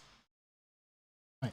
What do you think about Zcash and Dash? Do you think these two coins will die because they are targeting the same market niche as BTC?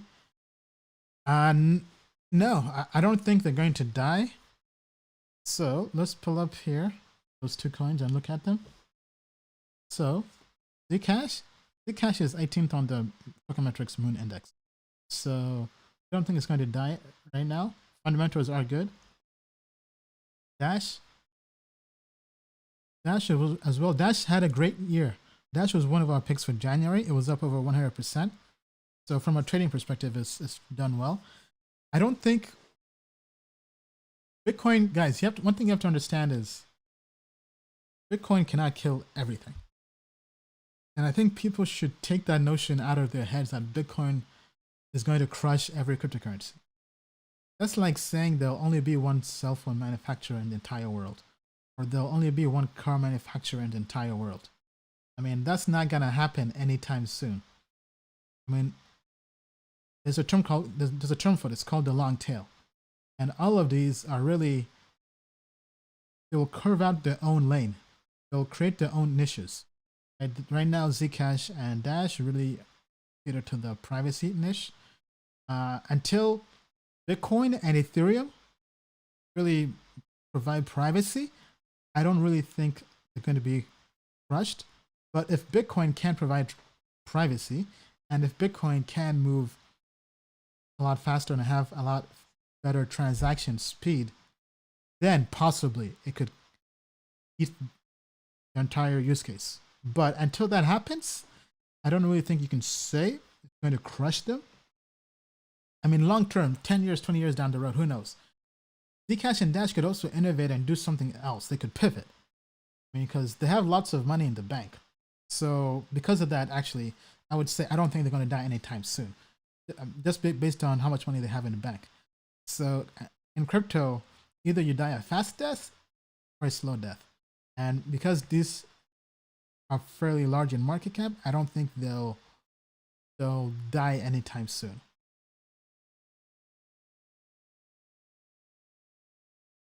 What's up, Hans? Good to have you here. Are you this cold? I like to be warm, and I was doing some stuff outside.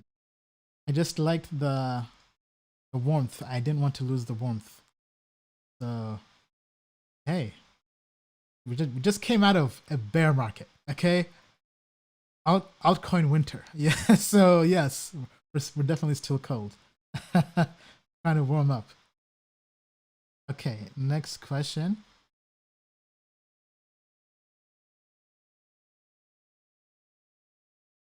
Do you think BTC dominance will continue to fall, or will we have an imminent reversal? Okay, so if I had to postulate about the BTC dominance, I mean, the fact that we're going into alt season means the BTC dominance has to fall. So that's the first thing we have to kind of frame things through that perspective.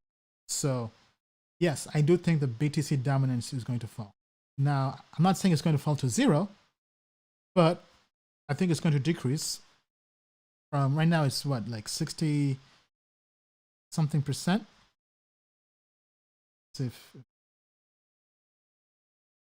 Yeah, so BTC dominance is 63% right now. I mean, I think it can, this is me just purely guessing, not based on anything empirical per se. So this is not financial advice. So for it to be alt season, we would have to go below the 60%. So sub 60% BTC dominance. So, and I do think, as we mentioned earlier in the show, the three narratives, yes, the Bitcoin halving is going to make crypto more bullish, but we also have DeFi, centralized finance, and we have lots of other things, Ethereum 2.0. So I think Ethereum will really gain in market share. I think there's more growth in Ethereum than Bitcoin, just purely based on the market cap as well. Right? Because Bitcoin is 180 in market cap, Ethereum is 28 billion. So just looking at that, it definitely has to be, right? It has to be.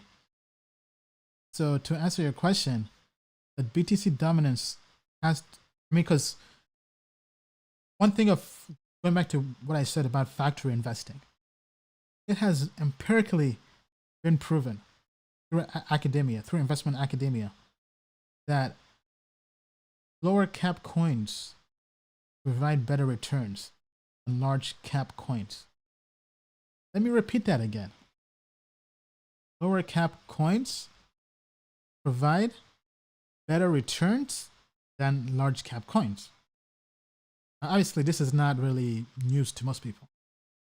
But one thing people seem to forget. But that also, one thing to also remember is the higher the reward, the higher the risk usually. So you can also lose your shirt and get wrecked. So one thing I want to pull up here is this document from Fidelity on factor investing. I think factor investing is definitely something more people should look into. I've been looking more into this as well, because my strategy is really a form of factor investing.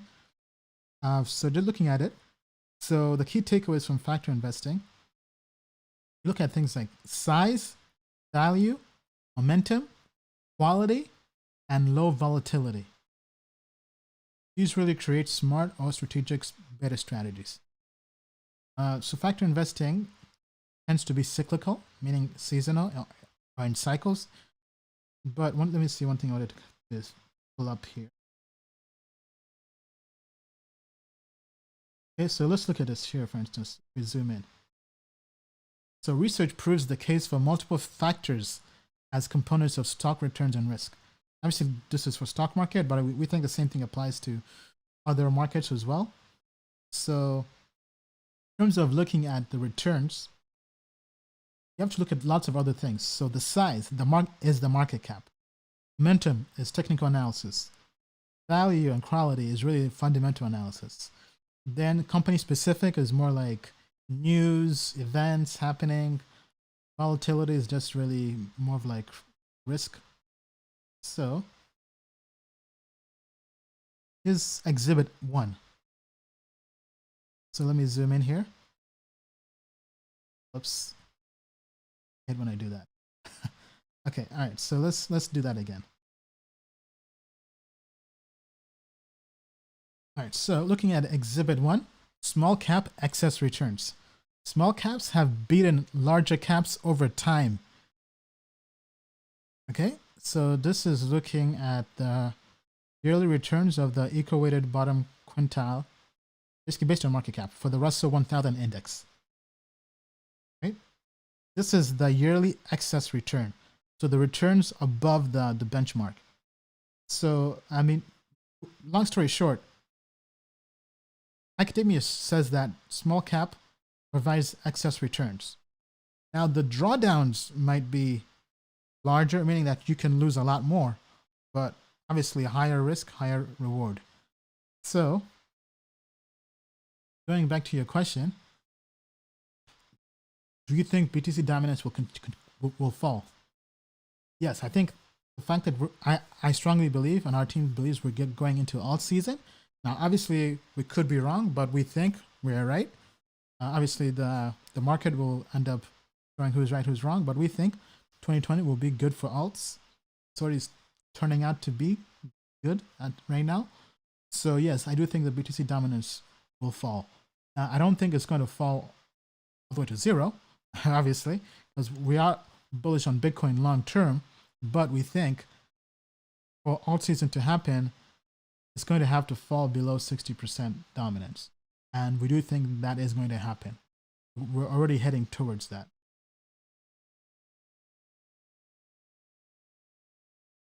All right, let's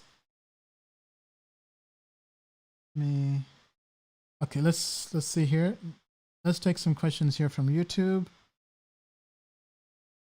Back in the game. Yeah, absolutely. Saw your interview with FUD TV. Not sure where, but great interview. Your story is compelling and interesting. Hey, thank you, Carl. Yeah, so I do have an interview with FUD TV on his YouTube channel. Just search FUD TV Ian Bellina. Thank you for the love. Subbed and notifications enabled. Interesting and informative channel. Thank you. I appreciate it. What about Kava? So we do have Kava in here. So right now we are bearish on Kava. Bearish. This is from a TA perspective. So it was really just an IEO pump and dump, basically. That's why IEOs are kind of out of favor at the moment. Okay, let's go to more questions on YouTube. When Doge Trumpet start out season? TE Food? Okay, you've been asking about tea food. I don't think we had that in the system. We do not have that in our system, unfortunately. Now, for feedback, and to submit tokens, just go to feedback.tokenmetrics.com and submit things you want us to improve, work on, any ideas, suggestions, tokens to add. So these are the current things we've been working on.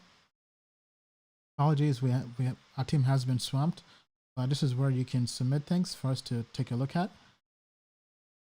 All right, so 5 from Morocco, we would like to see you here. Hey, I mean, I would love to go to Morocco. My brother, my sisters from Africa, oui, mon ami. I can go there, practice my French. I can go to Casablanca. I can go to, what's the other place? I mean, I've had some friends who've gone there, and they've said great things, very positive. I mean, they told me j'adore Morocco. J'aime.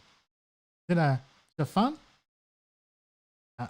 Gotta brush up on my French, but I mean, Morocco is definitely on the list. That's where the homie French Montana is from too, so you already know. But yeah, I mean, one of these days I'll go to Morocco, and maybe after alt season and we've all had our second crypto retirement or even our first, we go to Morocco and we just enjoy crypto retirement. All right, next question.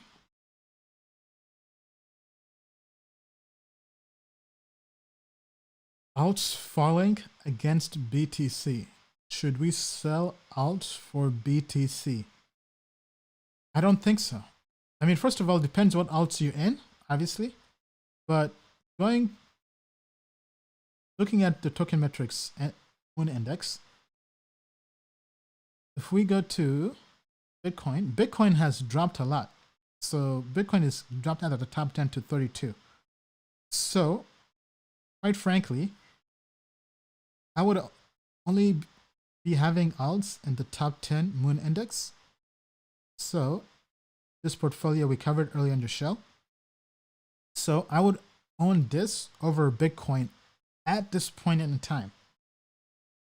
Now, this could change next week. So, this is something you kind of have to keep in mind whenever you're rebalancing your portfolio. So, if we're doing a weekly portfolio, I'll even call this index. So to answer your question, would I sell? If you have any alts that are not in the top 10, or rather, I mean, obviously I can't give you financial advice, but I can tell you what I would do. But what I would do, in my opinion, is anything outside the top 10 in Token Metrics rankings, I wouldn't really touch that. Or I would ask myself, do you really love this? Like, is this your baby? Otherwise, I'm gonna throw that out with the bathwater. Okay? I mean, so I would really only have those in the top 10 over Bitcoin. If anything, those in the top 10 and maybe some Bitcoin. But no alts outside the top 10. I mean, no way, Jose. That's not really the strategy here. I know some people have a lot of altcoins, so it depends on how much you would like to diversify your portfolio. But if anything, I would really only look at the top 10. And one thing we haven't really factored into building the portfolio, which is something we want to do down the road, is looking at the volatility. Right? So for instance, if we go back to Fidelity here, to factor investing, volatility is something that has also empirically been proven to matter. And find some spell. Okay, so here we go. Exhibit 6. In addition to reducing risk, a low volatility portfolio may beat the market over time. Okay? So looking at this chart here. So because one thing we're trying to do is we're trying to base everything we do based on academia, based on something that's empirically been proven, where the studies that show, okay, this typically shows that this makes money. So for instance, low volatility. So if we read the fine print here, low volatility returns shown are yield returns of the equal-weighted bottom quintile by standard deviation of weekly price returns of the Russell 1000 index. So let's go here. Yeah, so low volatility. As the name suggests, primary objective of a low volatility approach is to own stocks that have lower risk or return volatility than the broader market, which has historically resulted in higher risk-adjusted returns. That's crucial right there. Historically resulted in higher risk-adjusted returns. Considerable research has shown that low volatility portfolios may also outperform the broader market over time. And they go on to say, for example, work by Robert Hodgen and James Hines stated that stock portfolios with less variance in monthly returns tend to produce higher returns on average than those that are riskier. So going back to factor investing, actually, let me even post the link to this in the comments so you guys can take a look at this. You guys have a chance. So I'll post this here in the comments. There's a link to the PDF from Fidelity. But so these are really the main forms of factor investing. And we've even thought about possibly, once again, retooling our grading system to be in more aligned with this, which might include even changing the names of some of the things. So for example, changing TA to momentum, maybe changing from fundamentals to value, and quality maybe could be the development. So all these are things we're looking at. And we think all these could be forms of factor investing that we then package to create one single holistic grade. So we could maybe break these out into different grades. But yeah, so long story short, alts falling against BTC. Should we sell? Depends what you're holding, but right now, anything in the top 10 Moon Index is the only thing I would frankly be holding.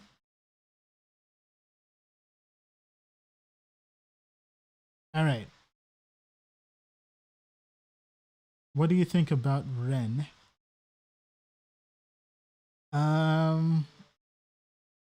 Actually, yeah, we do have REN in the system. So, in terms of REN, right now it's not so good. The TA is neutral. Fundamentals technology could be better. So, long story short, without going into all the details, the better cryptocurrencies out there to have your money in. To get all the details, just search for it on Token Metrics. Thoughts on Bit7 for trading? I've not even heard of Bit7. Is that a crypto, an exchange? I've not heard of it, so unfortunately cannot really comment much. Hola, Ian. Hola, amigos or amigas. I hear from friend advising the company with the name DentaCoin. No, that is a scam. I'm not advising DentaCoin at all. I even heard of that. So that is definitely a scam. We have a song for that. Let's play the song for that. Hold on. You really think someone would do that? Just go on the internet and tell lies? You know the deal, please don't take the L. No L. Never taking no L's if the Lord helps me along. Never taking no L's, so instead. All right.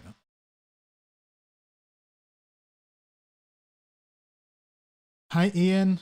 Well, Sovereign will work with the SEC to register their token as a Regulation A+ token. Does this make you bullish or bearish? I mean, we're bullish on Sovereign. I mean, that's something we've shared with our community. We did put out a investor report to our customers on Sovereign, going through the fundamentals on our analysis. So Sovereign overall, we are bullish on it. It's actually under what the IEO section. Let me see.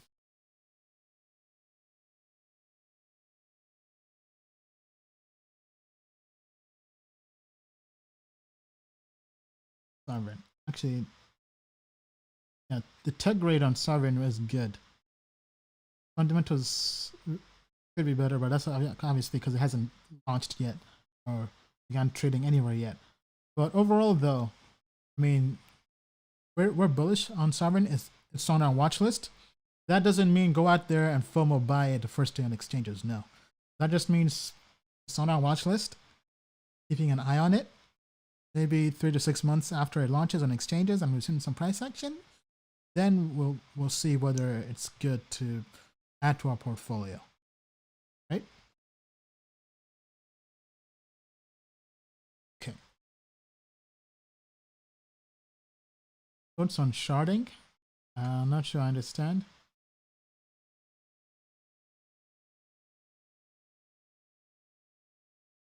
What's your price target for? I get these questions all the time. Okay. So, question is, what is the price target for Bitcoin in the next bull run? Not financial advice. I mean, so obviously it's not financial advice, but if I had to speculate, this is obviously just a prediction, not really based on anything substantial at the moment, but let's pull up the last chart for Bitcoin. So we're looking at the Bitcoin halving chart. So we see Bitcoin back in 2011 went up 177x over 243 days from 17 cents to $31.50. Then we went sideways from $2 to what, $7.11. Then after the first halving, from $12 to over $1,000, so 92x. Then from there, we pretty much went sideways for a while. Then second halving from $657 to almost $20,000, so 29x. So we went from 92x. Let me just pull out my calculator here. Right, so went from 177, 94% to 92.18.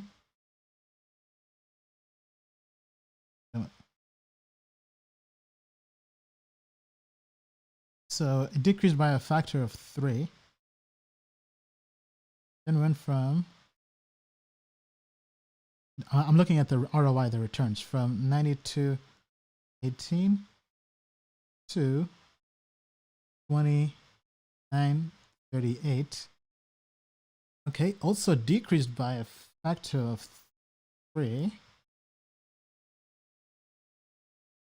So looking at this, if we say 29.38 times a factor of 3.33, we can say, okay, it's basically a 9x return. So Bitcoin is at what price? So Bitcoin's price is 9,700. So going back to the chart here, 9,700 times 3. So Bitcoin to 29,000, 30,000. Okay, I think that definitely does seem pretty reasonable. So from the current price to basically Bitcoin to 30,000 is a projection I can give for the coming bull run, because we do think it's coming. So to answer your question, price target, Bitcoin 30,000. This is just based on the fly from looking at how much the ROI has decreased after each halving. It's decreased by a factor of 3, basically just dividing by 3. So from 92 to basically from like 90,000% to whatever. Anyway, I could be wrong. Who knows? But just to answer your question here on the fly, my target would be 30,000 for Bitcoin, give or take.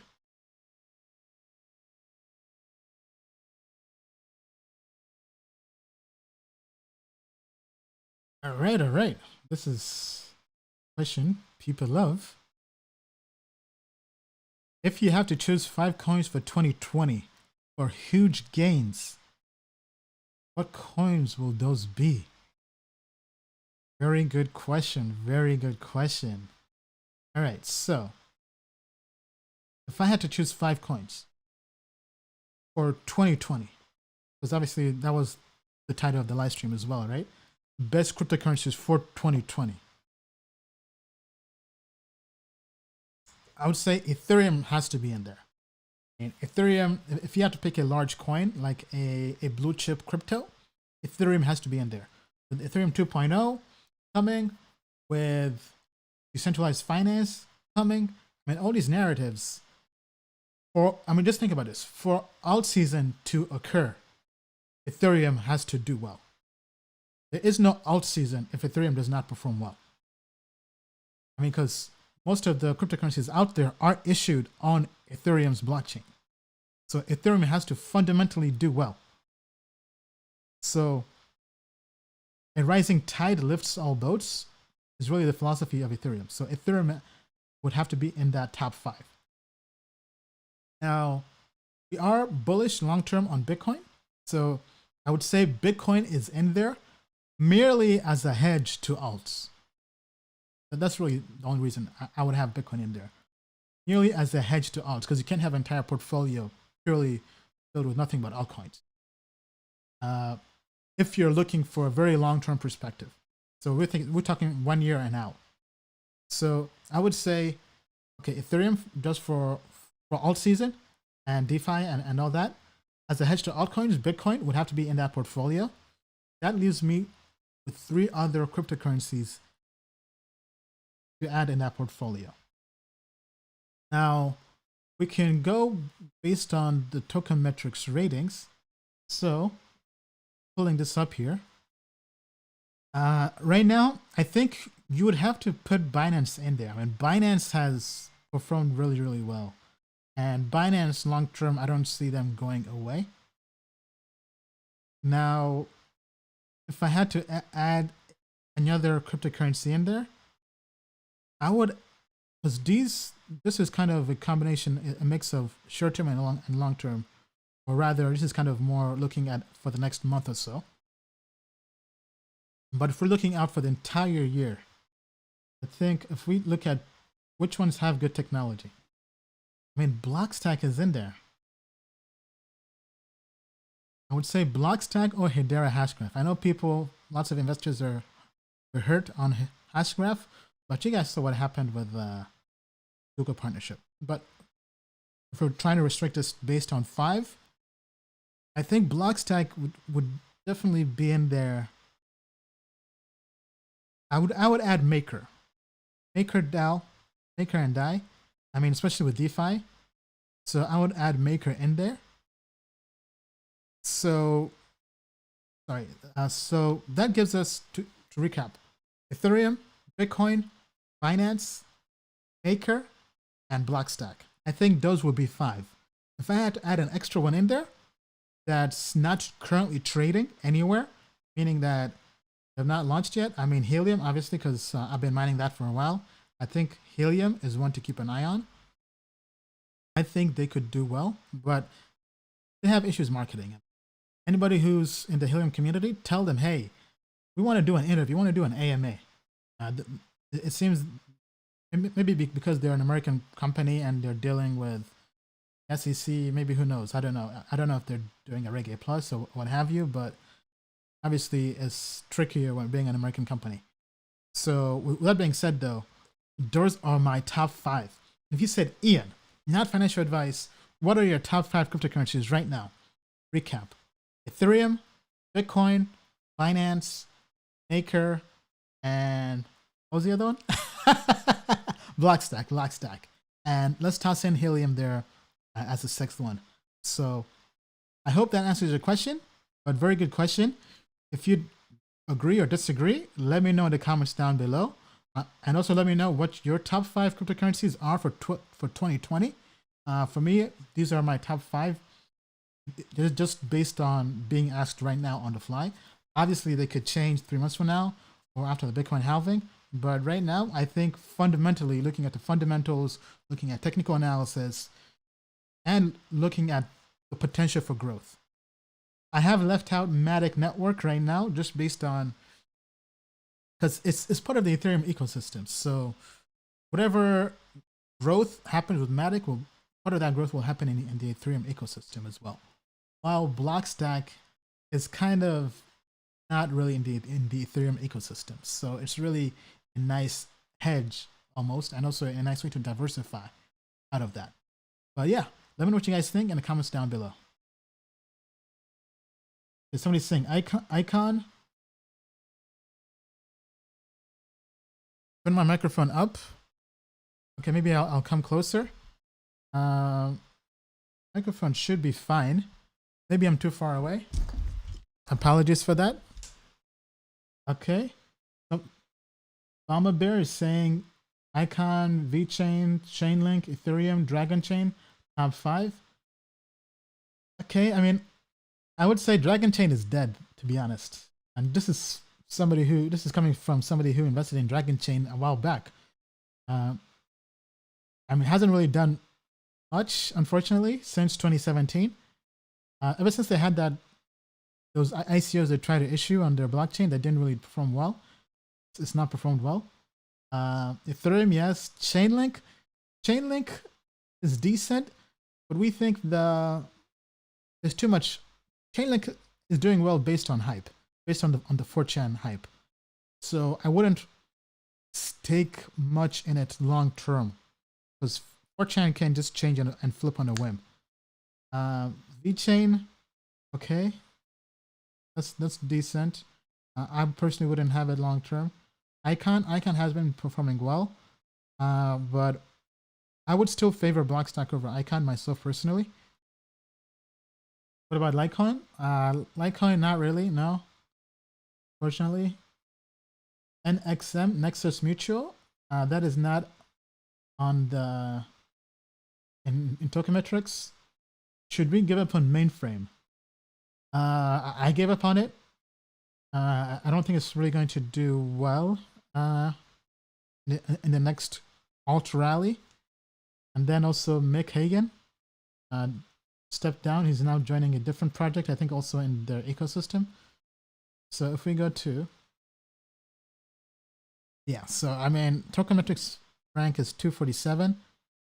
Okay, actually, sorry, we've not finished scoring this, so, but I would still give up on it, unfortunately.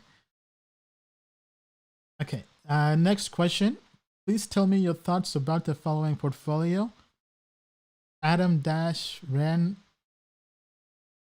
Okay, good question. So he wants my opinion on the following portfolio. So Cosmos, Dash, Ren, Enigma, and Link. I would say that's an alright portfolio, but for me personally, obviously I can't give you financial advice, but for me personally, I would not hold a portfolio quite like that. So we look at Cosmos. Cosmos has fairly been pretty stable. So Cosmos, I think, is definitely solid.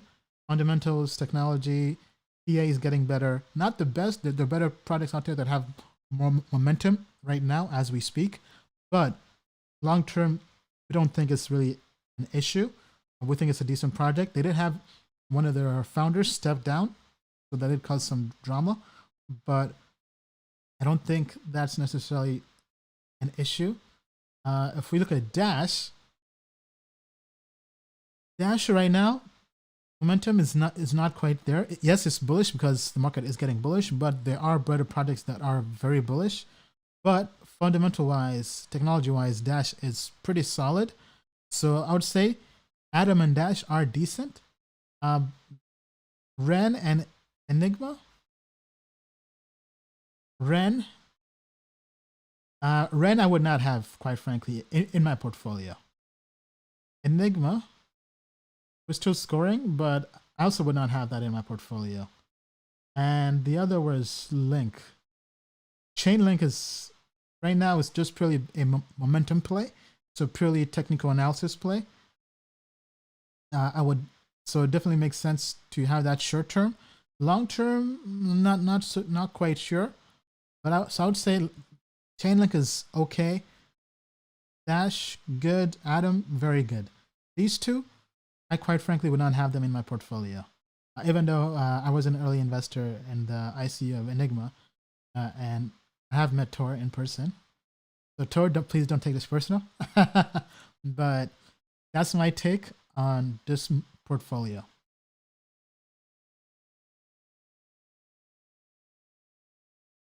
Your opinion on Layer 0 solution as Marlin protocol. Layer 0. I mean, sorry, that's the first time I've even heard of Layer 0. I have heard of Merlin though. I have some friends who are pretty bullish on it. They were investors in Marlin, and they were also investors in Matic Networks, so they do have quite a good track record. But quite frankly, I haven't looked much into it. It's not trading anywhere yet. So if you'd like to submit it, definitely submit it to Token Metrics at feedback.tokenmetrics.com.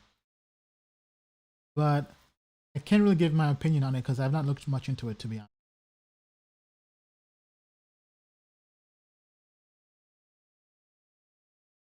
Okay, look at it. Let's look at this question.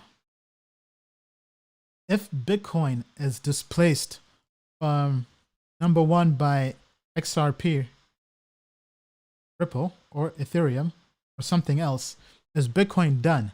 Will it lose credibility, much like the first car, which no one drives? Oh, wow. I mean, very, very good question. This is a question that's on a lot of people's minds is, what is the future of Bitcoin? And let me move my mic. What is the future of Bitcoin if it's no longer king of the hill? Okay, so let me just kind of think this through. Long term, if you had to ask me, Ian, take a bet. Well, 10 years from now, in 2030, will Bitcoin still be number one in market cap? My honest answer is I don't think so.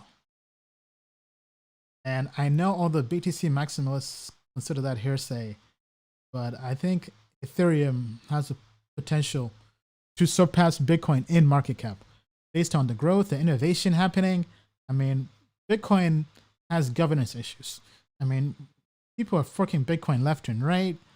People are arguing about making updates. I mean, SegWit issues. We've all seen what's happened with Bitcoin. Well, Ethereum seems to have a growing and ever-growing developer community. So I think 10 years from now, Ethereum could possibly surpass Bitcoin in market cap. And just the network effects available. I mean, because just think about this. Facebook surpassed MySpace due to network effects. So if I had to predict, I would say cryptocurrencies that have network effects. I would say Ethereum has the potential for network effects. The other cryptocurrencies that possibly have that, I mean, Bitcoin's use case of being a store of value and being digital gold. Okay, I mean, so those two are quite different. So looking at currencies and commodities, I mean, the market cap for the US dollar is larger than the market cap for gold. Now let me see if I can pull up the exact numbers. Gold market cap.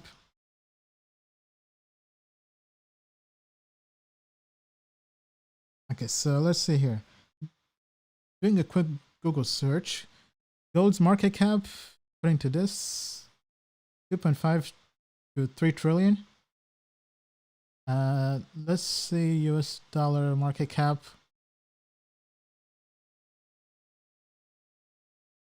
What is this? Yeah.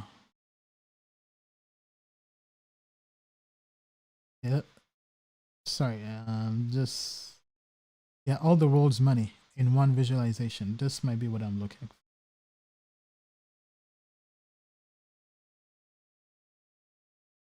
for. The Fed's balance sheet is 3.5 trillion. Add it. The total value of all the world's coins and banknotes is roughly 7.6 trillion.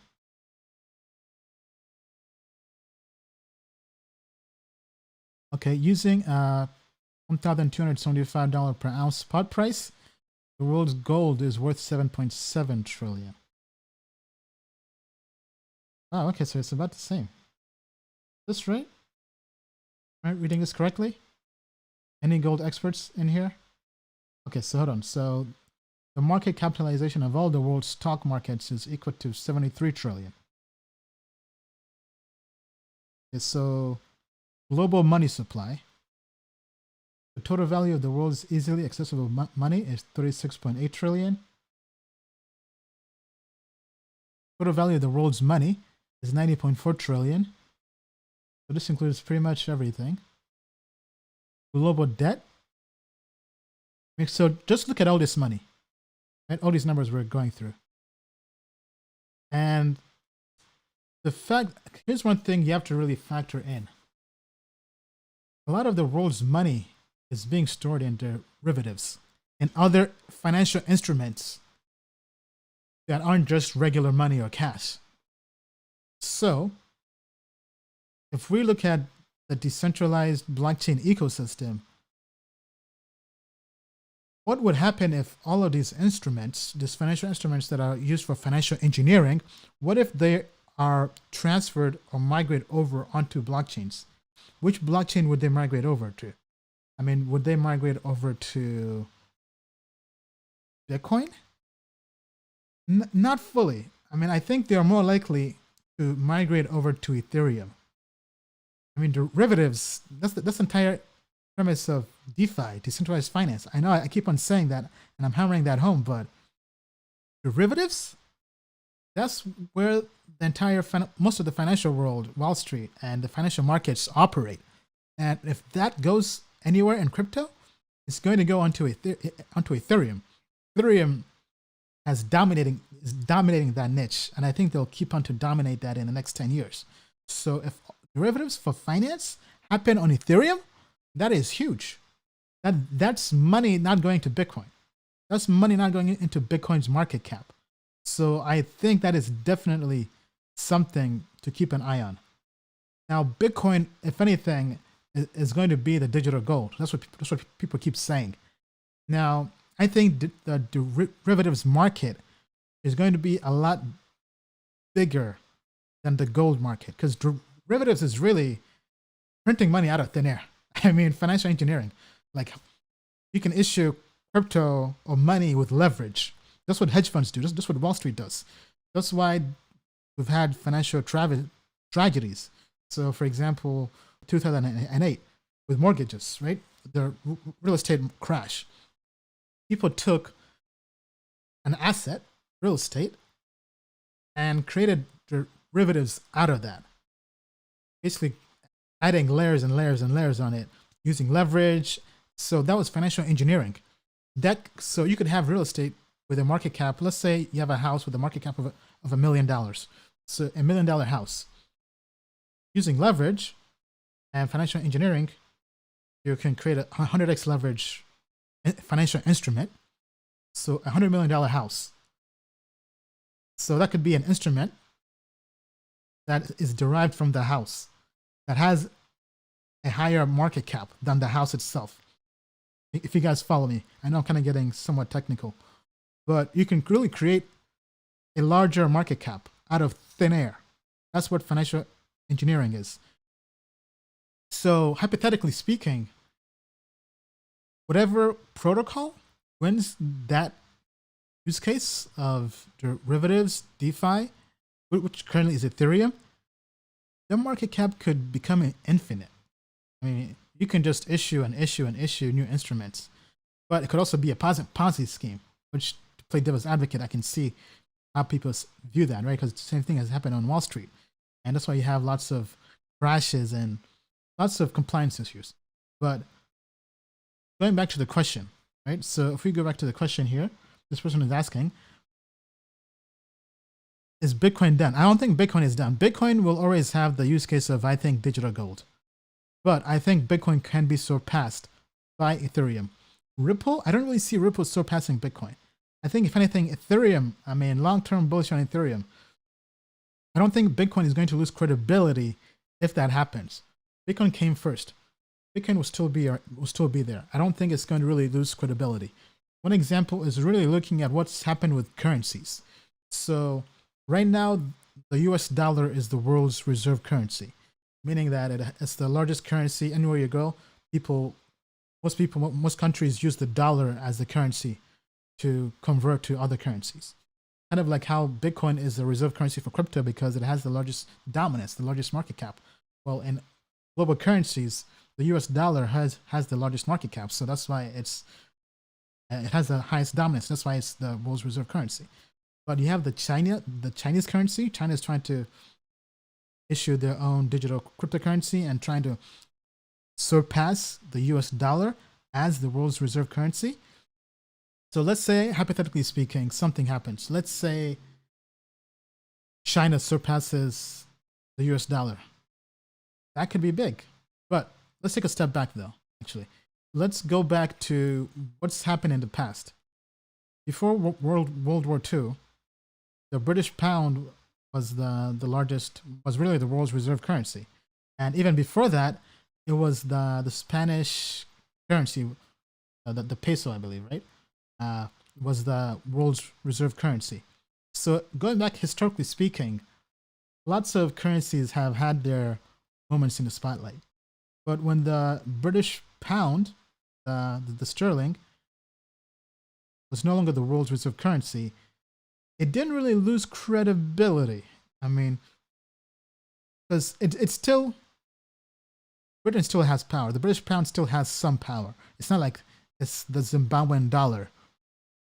But I was interrupted here by my Telegram message. So I don't think Bitcoin is going to lose credibility.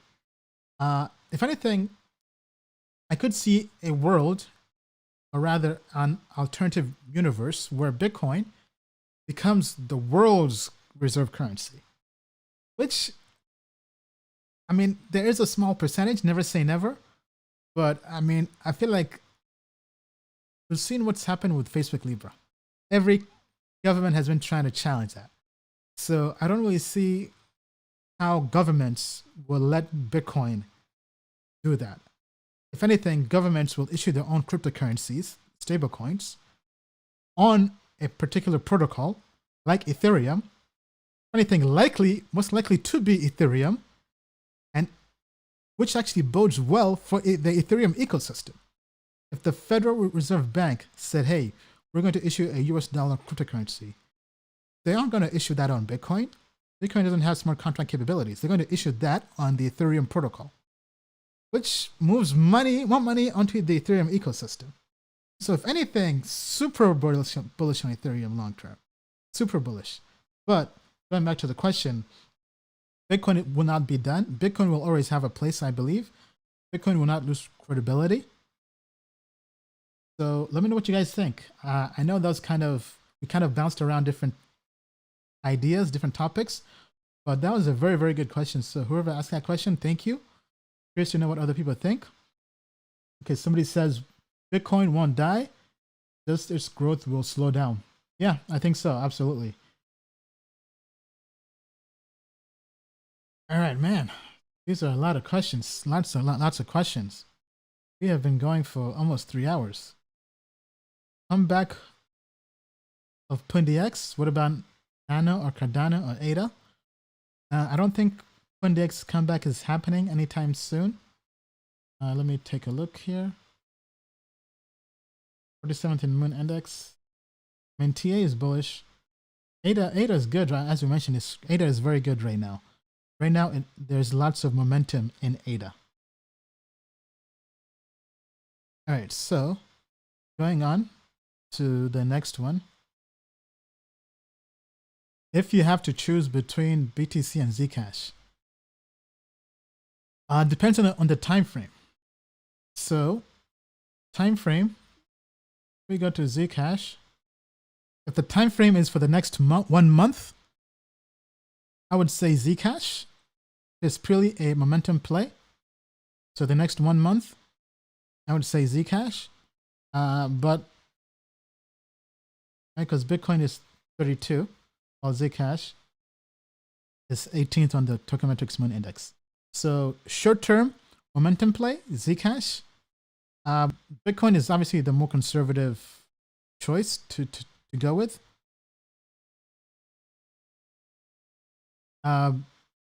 Now, will Zcash die long-term? I think somebody asked that same question earlier.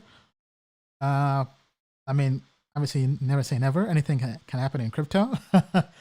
But I think both of them will survive.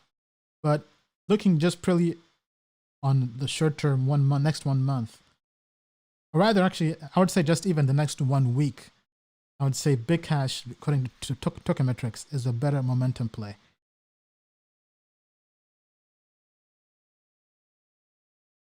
Why is there so much garbage in the top 20? ADA, Btrash, IOTA. I'm not sure if you're talking about the Moon Index or market cap, but the Moon Index right now is we factor in going back to factor investing, right? We're factoring all these different things, right?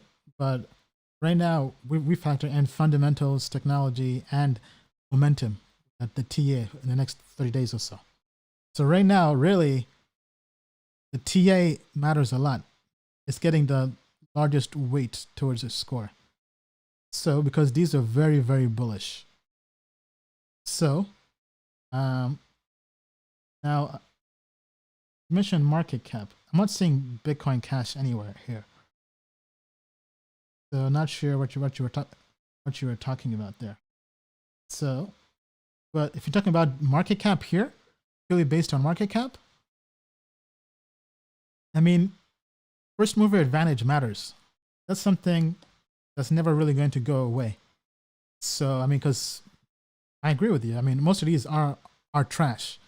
So, for example, Bitcoin SV, we don't like. Bitcoin Cash, not the best. Excuse me. That's why we made our own Token Metrics rank as opposed to going purely based on market cap. Because, yeah, I mean, first mover advantage is really why they're there. Because Litecoin, we're not so bullish on it. But right, market cap wise, it's been at the top 10 and sometimes top 5 for a while.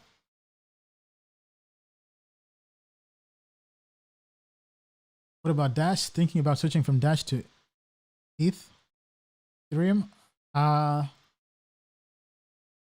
Depends on the time frame. Everything has to be depending on your time frame when it comes to investing. So whatever time frame you balance your portfolio at, that's the time frame that's best to use. So right now, Ethereum is king. So I would say right now, Ethereum, from this week until next week, we think is a better move than Dash. What price do you think is possible for BTC and ETH at the peak of the bull market, as well as a realistic price? Well, I kind of answered this question already. So I said Bitcoin, I think, can go to 30,000. Now, we had to say price for Ethereum. Okay, I mean, the last bull market, Ethereum did what, 100x? Went from $10, yeah, over to 1,400. So over 100x. So I would say, I mean, I think Ethereum can go back to all-time high. I mean, I think it has to, right? So over $1,000 Ethereum, I think, is definitely possible. I mean, at the peak of the bull market, I would say over $1,400 for Ethereum. But that's just merely purely speculating, not based really on any kind of research per se. So not financial advice. Bullish on Elrond, Ian? We've not finished looking into it. Our team has been doing some tweaks, and we do have some people that are on vacation, unfortunately. From a TA perspective, for Elrond,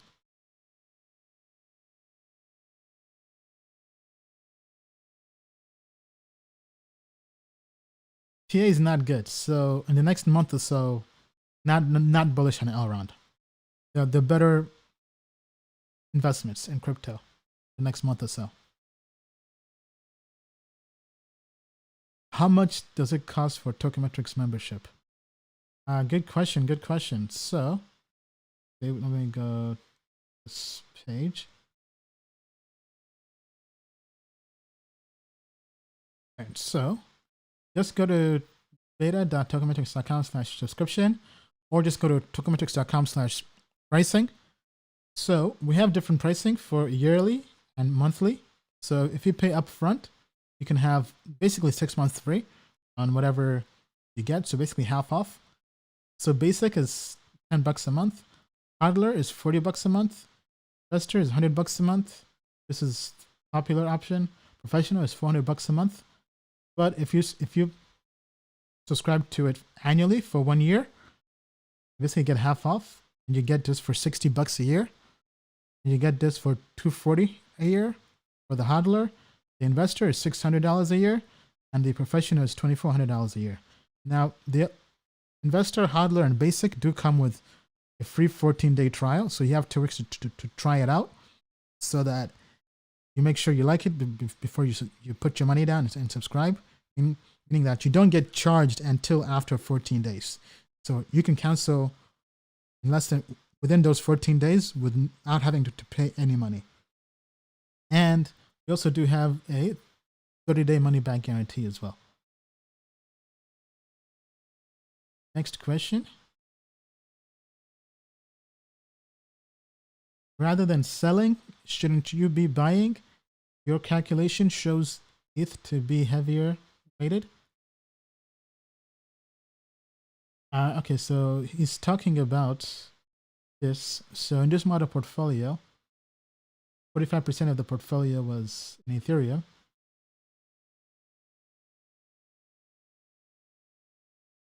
So the example I gave was if Ethereum went up to 55%, we would have to sell some Ethereum to get the weight back down to 45%.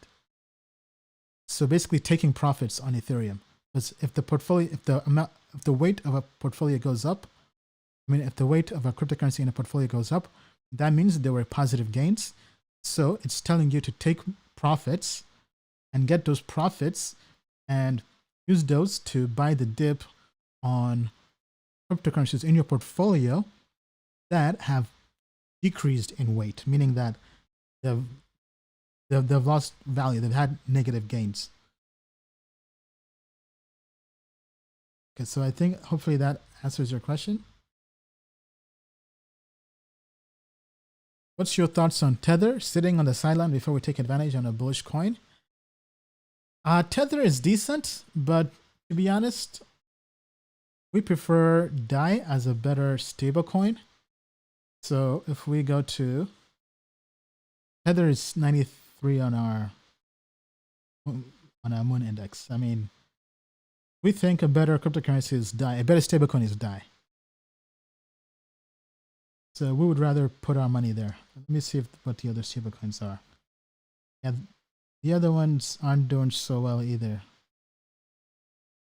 So DAI is our preferred stablecoin. It scores the best across the board. But Tether has the most liquidity. So, I mean, if whatever exchange you're on, Tether is not the end-all be-all. But we trust DAI better than we do Tether, more than we do Tether. Can you share your spreadsheet? Not at the moment, but okay. How about this? I mean, I can share this with our customers. So, because obviously that would be unfair to them. So, I mean, I'm not sharing this with anybody yet because this is still a work in progress. But maybe I can share that to current subscribers to Token Metrics. So if you haven't subscribed yet, you should probably subscribe. All right. Next question. Did you see the Google Cloud and Hedera announcement with them joining the governing council and running a node? Yes, I did. Yes, I did. So, I mean, some people are kind of on the fence or don't think it's a big partnership. But I mean, I think that's a huge partnership. Now, is this going to impact the price? It kind of already did. Hedera Hashgraph pumped almost 60-70% or so post news, meaning that alt season is in full effect when partnerships are starting to move markets. So because let's start things off by looking at Hedera Hashgraph on Token Metrics. So looking at Hashgraph, so it's not quite right now. It's not a good momentum play anymore. So meaning that the hype has kind of died down from the partnership. So, because this was in the top 10 earlier this week, when the partnership was announced. So there was an opportunity to get some gains from that. However, currently it's not really in play. It's neutral, meaning that if we go to the TA, so it pumped, then it's kind of fizzled out. Now it's accumulating. Now we should just wait and see if the rating gets better. But one thing I do want to pull up is the Hedera Hashgraph Governing Council. I mean, this is low-key fire. Look at the companies in this. Boeing, Deutsche Telekom, Google, IBM, Tata Communications. I mean, Google, IBM, basically T-Mobile, and Boeing. I mean, if they're on the governing council, you definitely have to keep an eye out on this. I know lots of people are mad because they got into it at a high market cap and got wrecked. But I mean, quite frankly, we want people not to get in. Obviously not financial advice, but the market cap was very, very high. And that's why we ourselves avoided it. Obviously, we're not perfect. We also make mistakes as well and lose money. But I mean, we thought during the private sale, the market cap was way too high, but it got corrected. The market reset its price to something that was more optimum. That's why the TA did improve, because going back to this, as we can see here, the TA improved. It was at lowest was 0.01055 to 0.08241. Wow, 8x return. So just because something was a bad investment when you got into the private sale does not mean it's a bad investment forever. If you are patient and you didn't believe the FUD from private sale investors and you got in, bought the dip, you basically had 7 to 8x returns on your money. And in a month. I mean, so shout out to anybody who made money on Hedera Hashgraph. I mean, I missed that boat too. Damn. Anyway, back to this. So, Boeing, T-Mobile, Google, and IBM. I mean, that's definitely not easy for any blockchain to do. So, I mean, they even have a video from T-Mobile's senior VP talking about Hedera Hashgraph and all that stuff. The head of blockchain. I mean, so going back to your question, I mean, I think it's good. Right now, there is no momentum to get into it, because we did talk about factor investing earlier, and momentum or TA does play a factor when it comes to investing. This is a guide from Fidelity Investing. I posted this in the comments of the live stream. But I mean, Hedera Hashgraph is definitely one to keep an eye on, because going back to the ratings here, fundamentals and technology are pretty decent. So whenever the momentum, the technical analysis improves to very bullish, it's going to go back into the top 10 of the Moon Index. And that's when it will be in play. So basically, really right now, it's just a matter of timing. So wait for things to fizzle out. Don't buy the top. Don't get wrecked. Don't catch a falling knife. However, once this turns very bullish, this is going to be back in play. Obviously, just our opinion based on our research and token metrics, not financial advice.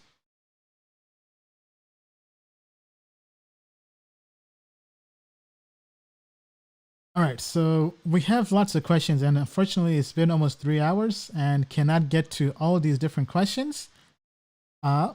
So this is going to be the last question. But before we wrap up, I do want to show you guys, for anybody who could not answer a question, I mean, who didn't have any of the questions answered, I highly encourage you join our Telegram group. This is where I can answer more questions outside the live stream.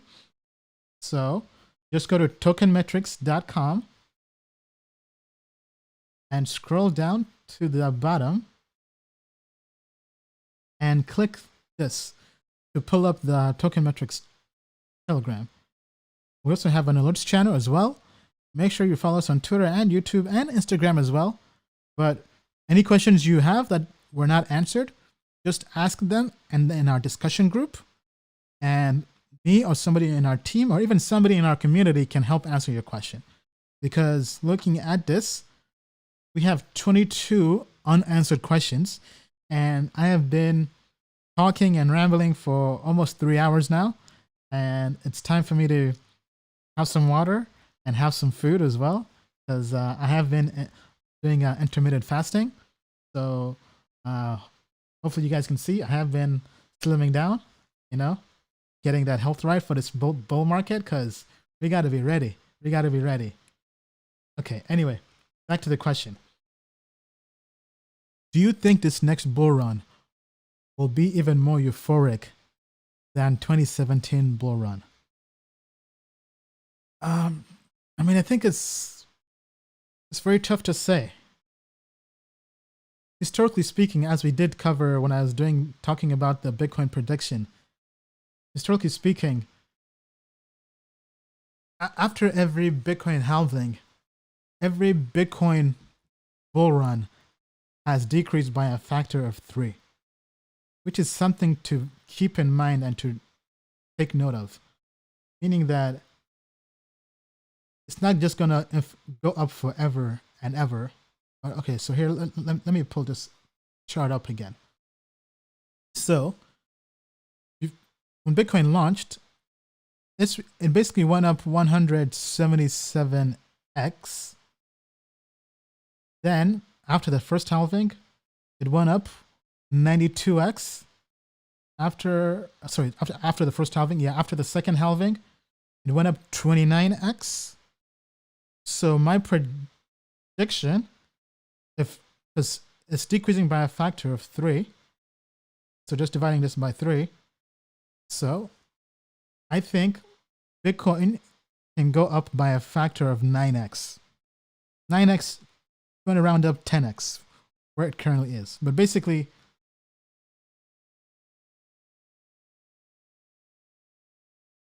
actually, hold up. Might have been wrong on the earlier numbers. Let me just take a quick look here. Because, so 9x. Bitcoin is... How the hell did we get 30,000 for the other thing? I'm sorry, guys. Hold up. My brain's moving too fast here. So if Bitcoin's going to go up... Because, 29x divided by... Okay. I see what's going on here.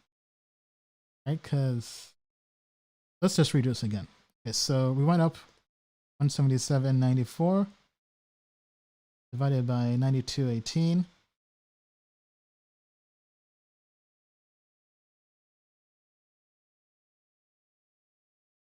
Okay, so this was about decreased by about 2x. Then we went from 92.18 to 29.38. Okay, so decreased by 3x. Oh wow, okay, so basically going up about an excess, decreasing by a factor, it's incremental. Not even sure how we got 38,000 for the last. I have to go back and watch that then. But let's say the next version, or after the halving, is going to decrease by a factor of about 4x. What would that entail? Okay. Hold on, let me just see if I can.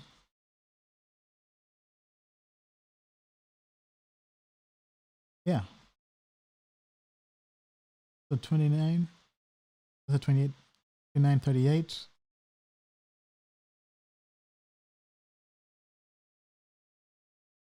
So maybe 2.5. Yeah, so about 7 to 9x still at that range. Okay, so Bitcoin's 9,800. If it goes up by a factor of 7x, we're looking at BTC of 68,000, 70,000, 9x, 88,000. So we can say 68,000 to 88,000. I'm not sure how I got the other prediction of 30,000. But anyway, I mean, so either way, we think, or I think, we're getting past the last all-time high, obviously. So going back to your question, will this be more euphoric? I mean, from a ROI perspective, I don't think so. I mean, because historically speaking, each bull run, there is a bull run, but the ROI is not there anymore. However, one thing that's changed is leverage. I mean, all the exchanges now have leverage. Binance, BitMEX, so much leverage. So possibly those who are in leverage could make killings. However, you could lose your shirt because leverage trading, even if when you're right, you can still lose money. Because the old adage is the market can stay wrong longer than you can stay insolvent. Meaning that you can be correct on your trade, but it may take a while for the market to correct and follow and correct as you predicted. What does that mean? You can think Bitcoin is going to 68,000, like I said, 66,000 to 88,000 in that example based on that math. But you could have a 20% correction that happens for 2 months.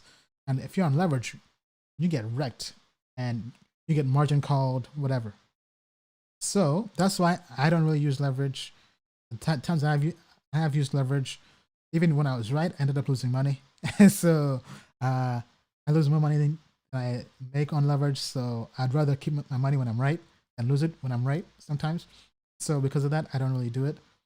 Not to knock anybody who does leverage, who has stop losses and all that stuff. But with that being said, I mean, I think the gains could be the gains will be there, but I don't think, or from a purely ROI perspective, they'll be as large as the last bull run, because historically speaking, that doesn't really happen. I mean, because if we have larger ROIs than the past bull run, this will be something that's rarely seen in most capital markets, and that's what we call to the moon and beyond. All right. Anyway, I mean, I think I've been rambling a lot. Let me know what you guys think in the comments down below. Okay? And with that being said, this concludes this live stream. Let me know what you guys think. Subscribe, smash the like buttons, share with your friend. If you didn't get your question answered, join our Telegram group on Telegram. Just go to tokenmetrics.com. If you haven't yet subscribed to Token Metrics, what are you waiting for? I mean, this alt season is here. I mean, the gains are coming. Obviously, we're not perfect, not financial advice, but you gotta have great research. Great research helps you make money, but also helps you save money and not lose money. And that's what we're working on. We're always fine-tuning, making updates. Yes, we know there are some parts of the site that are still buggy. We're a startup, making some changes. We're listening to the community, making those updates as well. So stay tuned. We do plan to break out the ratings into 2 different pages, one for short-term and one for long-term investors.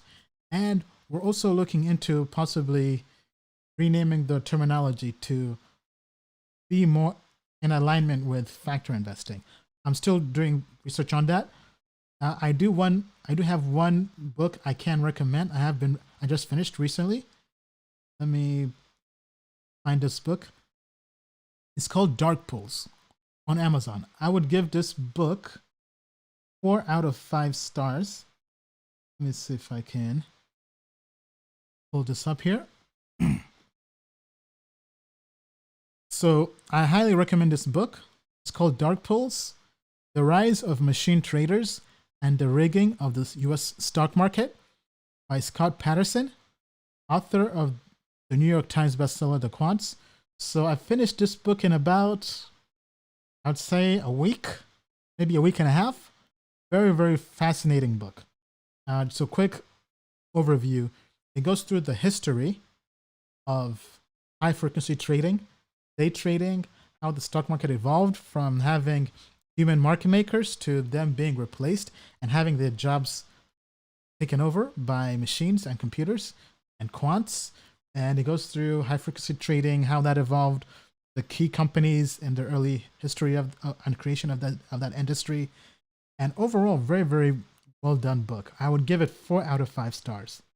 I'm very, very picky. I don't give out 5 stars to books unless they're like life-changing and just make me totally change my viewpoint on the world. Right now, it's not there yet, but it could evolve into that down the road. But right now, so 4 out of 5 stars means it's a very good book. Very good book. I don't think anybody who's into investing, trading, wants to learn about that, because I have been looking more into market making, because market makers make money. I mean, they make bank. I have a sound for them. Take my money. They make bank. And even in a bear market, they make money. And I think for me, especially if I'm building Token Metrics and we're trying to build a robo-advisor and all that stuff, this is something that I have to be well grasped in, right? Because this is the future. Quants are taking over. This is the future of not just investing, but crypto investing. That's why we built Token Metrics, to really bring together artificial intelligence, AI, and crypto. So we know lots of people are trying to do the same thing, but we're trying to do this from our perspective, from a Token Metrics perspective. And so I highly, highly recommend you check out this book on Amazon. I listened to the audiobook because I love audiobooks. I love Audible. Listen to it at about 1.5x speed. So that's why I kind of get through audiobooks very fast. Well, I highly recommend you check it out. With that being said, let me know what you think. Let me know what books you guys are reading, because share the books in our Telegram group. Go in there, share what books you're reading. Let's create maybe a book list, a book club. I have lots and lots of books. I did share that on my Instagram. All right. With that being said, We just landed on the moon in the Lambo. Taking pictures with. thank you guys so much. It was a pleasure. Subscribe to Token Metrics. We'll talk to you in the Telegram community. Until next time, the moon is not the limit. To the moon and beyond. Thank you very much. I'm out. Since the creation of the internet, every industry has been turned upside down. Amazon changed retail. Uber changed transportation. YouTube changed video forever. With the invention of crypto, money is next. At the speed technology is growing, the future of money and securities are digital. 9 out of 10 millennials do not trust banks. The value of money relies on trust. Government debt is higher than it's ever been before. Central banks continue to print money. Fortunately, the world has a new solution. Experts predict in 7 years, 10% of the world's economy will be in crypto-based assets. Today, 1 billion people have access to the financial industry. Crypto is about empowering the other 6 billion people by banking the unbanked. Do not underestimate this. Do you wish you invested in Google, Amazon, or Netflix before anyone ever knew about them? $1,000 invested in Netflix turned to over $500,000. At Token Metrics, we help you find the next Netflix. Token Metrics users think differently about investing. They are early adopters looking for financial freedom. They are people who see a better world. A world without international borders. We believe in a world where everyone has access to the next financial revolution. At Token Metrics, we are creating a bridge that gets you to that revolution.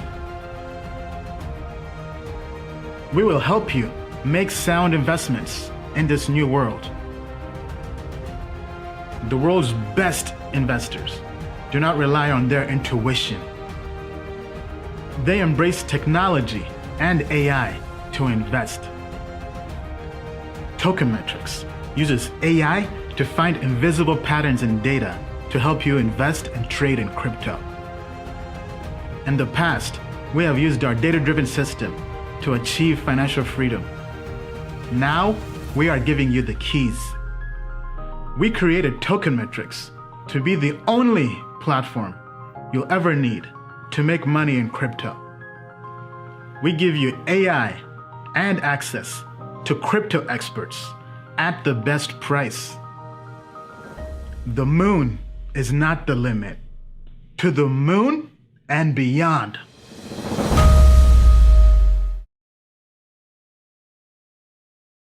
Disclaimer.